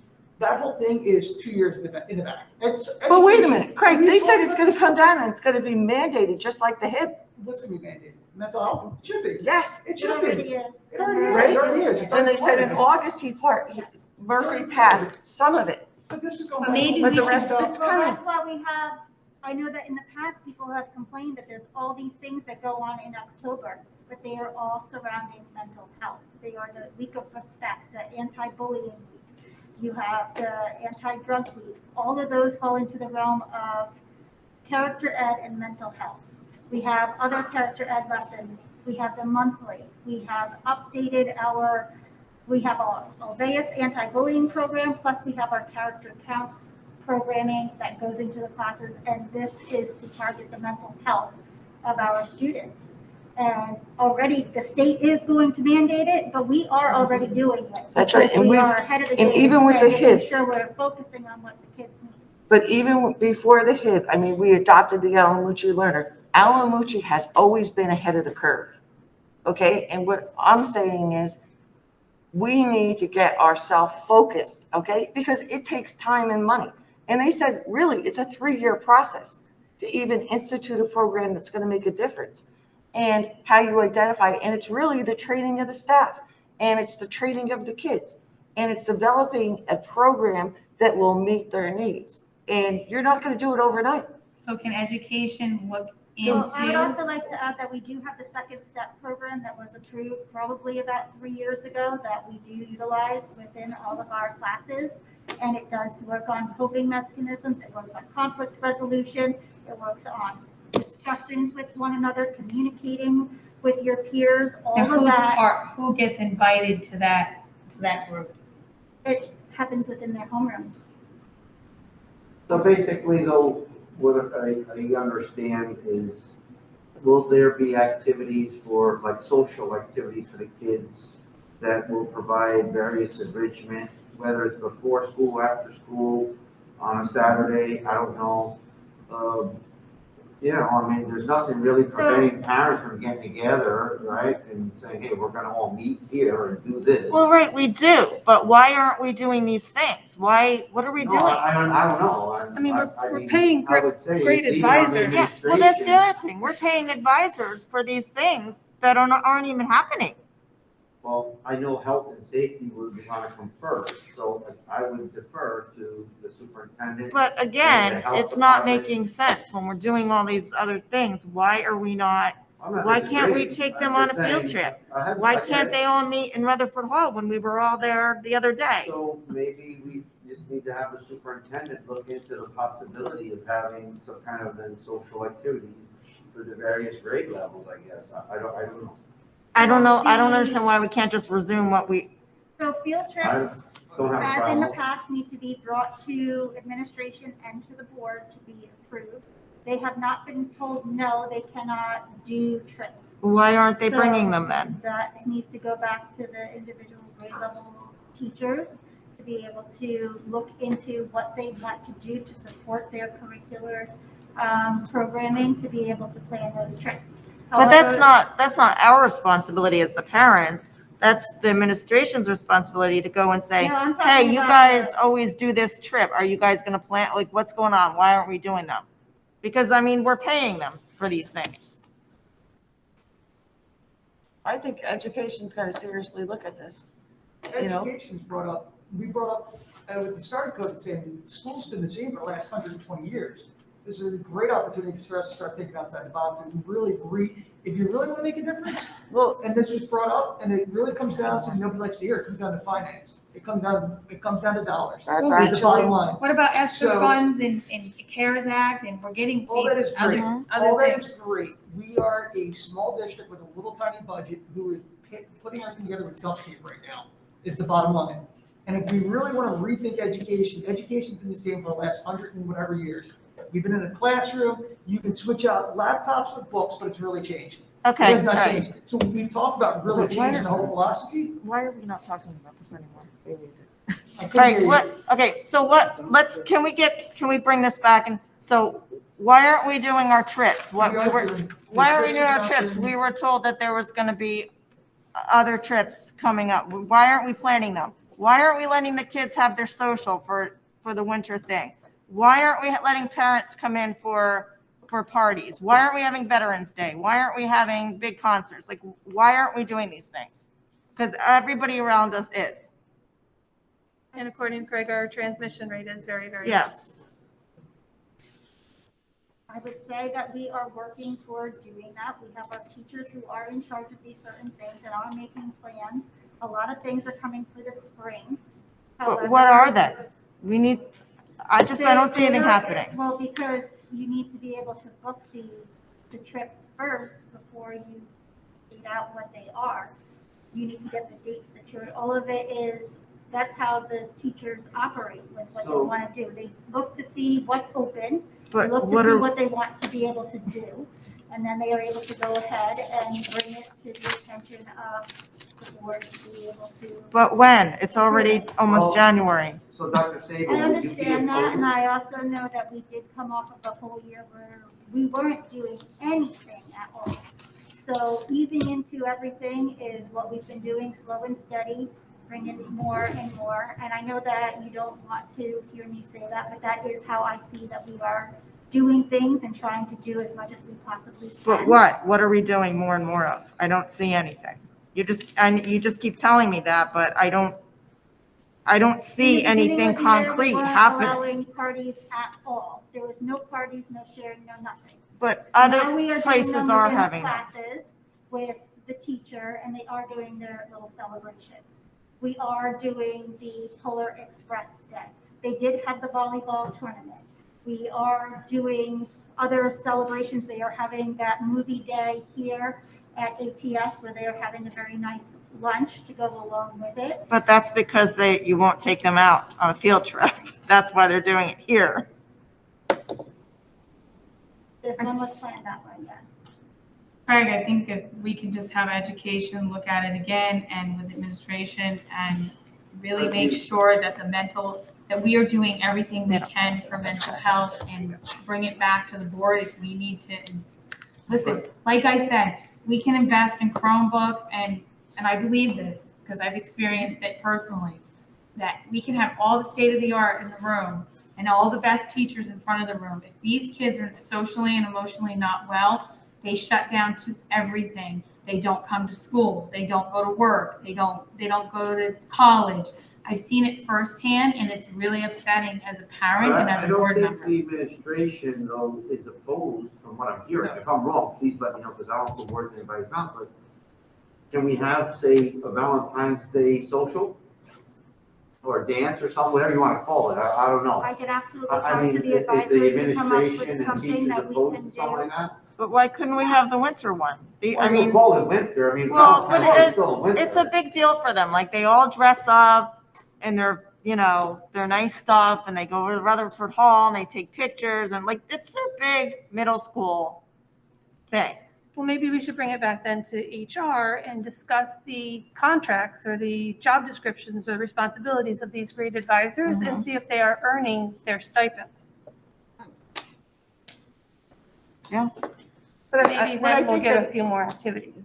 I think what needs to be done is, I think in the beginning of the year, everybody was kind of hesitant to book or anything, to do anything, but I think as we feel more comfortable, or the administration feels more comfortable, I think that they really need to start to plan some activities and give these kids a break, something to look forward to and give them an out. I would also like to say, I think the majority of the emotional health is good of the students, but if they're not, we do need to address that. And I don't think that we need to lump all the kids in. Are there always going to be students who need that aspect? Yes, it is so. Yeah, but you know something, Craig, this whole workshop that I watched, they talked about, getting to the child or identifying that problem before it gets to a problem. How is it any different than it was 5 years ago, 10 years ago? It's no different. No, but most boards of ed were not, In tune to it. Alamucci maybe, I'll agree with you there. You can just But replace the word. what they're saying is, there's a lot of things that you can do to help the teachers evaluate these kids, to identify the kids that may be struggling a little bit. Right. Okay? And then you can make sure that kid gets help before he's in a crisis Correct. situation. And I Or think before that- they're not coming to school, or before they're doing something That's they right. shouldn't be doing. So they're saying the Board of Ed needs to change and be proactive in recognizing this than to be reactive because now you're in a situation. And that's all it's saying. Yeah. Okay? And it's saying, you know what? Maybe you need to prioritize your funding. Maybe you need to throw some money at it and train the teachers or do things with the kids. It's all about how we feel that we should approach it. I mean, we're having a mental health day for our staff. Okay, they're not coming in to do any work. There's a reason for that. So if we're recognizing our staff needs it, they're adults. They've coped with a lot of things in life. They know how to cope, a lot of them. Our students don't. I have to say, though, that we do have several programs in place that are geared toward this, and I did say it before, I do feel like I'm repeating myself, but we are able to identify students that are in need of help. We provide them with what they need to get that help, whether it be something that is within the school or if we have to reach outside of the school. But we are very tuned in and always have been to the mental health of our students. That is also why we have a supervisor of student support services to oversee, to make sure that every program that we are implementing is something that will definitely and indeed help our students. We do have a lot of stipends out there so that we can have a lot of different activities and clubs. And we are seeing that that isn't enough. And, you know, Rutherford Hall is twofold. Yes, Rutherford Hall is something that we need to turn around, have programming, and get people in there. But we've also been able to get a lot of student-friendly programming in there so that there are tons of opportunities. Yes, there might have been some that have fallen through for some of the older students, but there's a lot going on up there, and I don't see that momentum slowing down at all. I keep building and building so that we can have more opportunities for our students that are local, that they can even get bused to. They get bused from this building over there, then they can get the late bus to go home. So it makes it very conducive to our whole student population to be able to participate. And it is opening up a whole bunch of different opportunities for them to get involved in a bunch of different things that they didn't have in the past. And we do have a list of stipends, and we do have a list of clubs that have been set that they can take part in. But this is going outside of that box and bringing new things in and new opportunities. And it is very challenging, you know, to see it as we're doing nothing for our kids. When I do strongly feel that we are. It might be at a slower pace than what is, you know, what we hope to see, what you all hope to see, what the community hopes to see. But I do know that we are moving forward. We are taking those steps. And Rutherford Hall right now is a prime example of it. And So, even if it's not actually the school itself, it is something that we are connected to, and we are utilizing that space to better opportunities for our students. But if parents want their kids to partake in that, we're paying for that. I paid $50 for my daughter to be the baking club. And I think I'm that talking everything about, else was paid. I'm talking about the regular stuff that we are not opening and progressing in here. We're stagnating. We're not moving.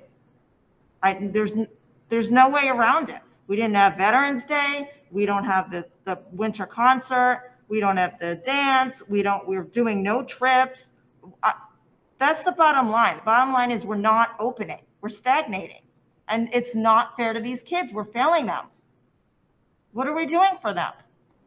And then every time you ask, you get like these bizarre answers like, oh, well, we can't do the dance because we would have to do it outside.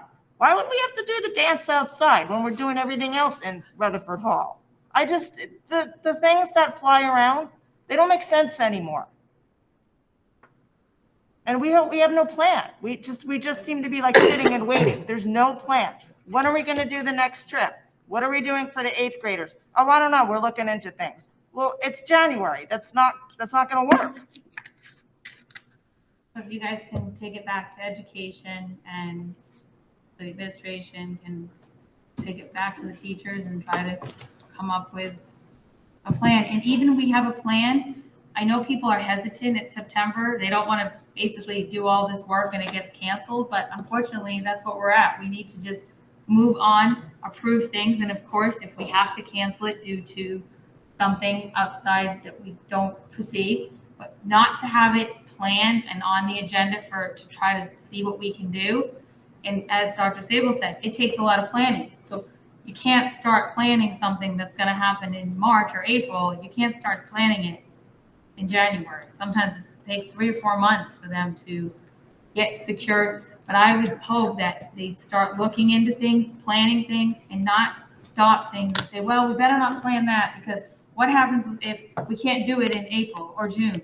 We'll worry about it then if we can't do it. But we should have a plan A and B and C, so at least they get something if we can't do something.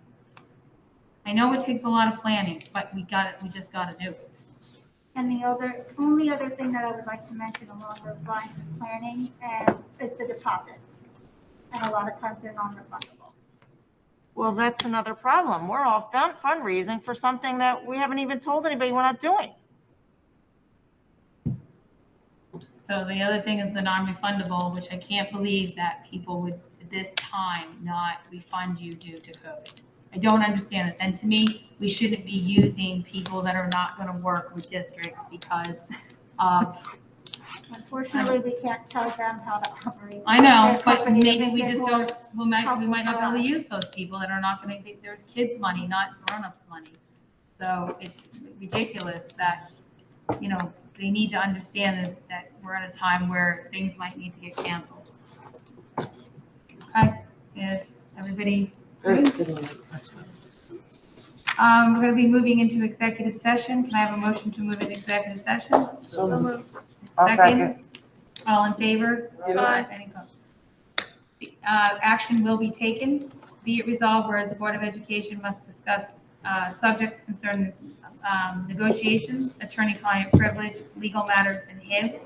And whereas the 8% subjects are not appropriate subjects to be discussed in public meeting, and whereas the 8% subjects to be discussed are within pursuant PL Chapter 1975, Chapter 231, is therefore resolved that the 8% subjects shall be discussed in private session by this board and administration staff, and information pertaining thereto will be made available to the public as soon thereafter as possible, and once the reasons for non-disclosure no longer exist. And we will be coming out and taking action, and I would say no more than a half hour. Last one was 35 minutes.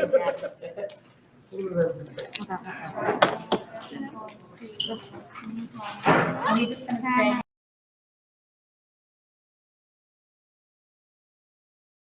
Resolved that the Board of Education has been in executive session for the past 15 minutes. The matters discussed will only be disclosed to the public once the reasons for disclosure no longer exist. Be it resolved to, we're going to vote on uphold the findings of the HIB investigation. Roll call Roll vote. call, please. Who made a motion? I I'm did. sorry, motion, I did. second. Craig, any discussion? We don't need it. And roll call, please. Ms. Christmas, Yes. Dr. Kuzma, Abstain? Dr. Gatti, Mr. Green, Yes. Mrs. Moore, Yes. Mrs. Prudenti, Yes. Ms. Renault, Yes. Mrs. Strut. Yes. And can I have a motion to adjourn the meeting? So moved. Second? Second. All in favor? Aye. Any opposed? Any abstentions?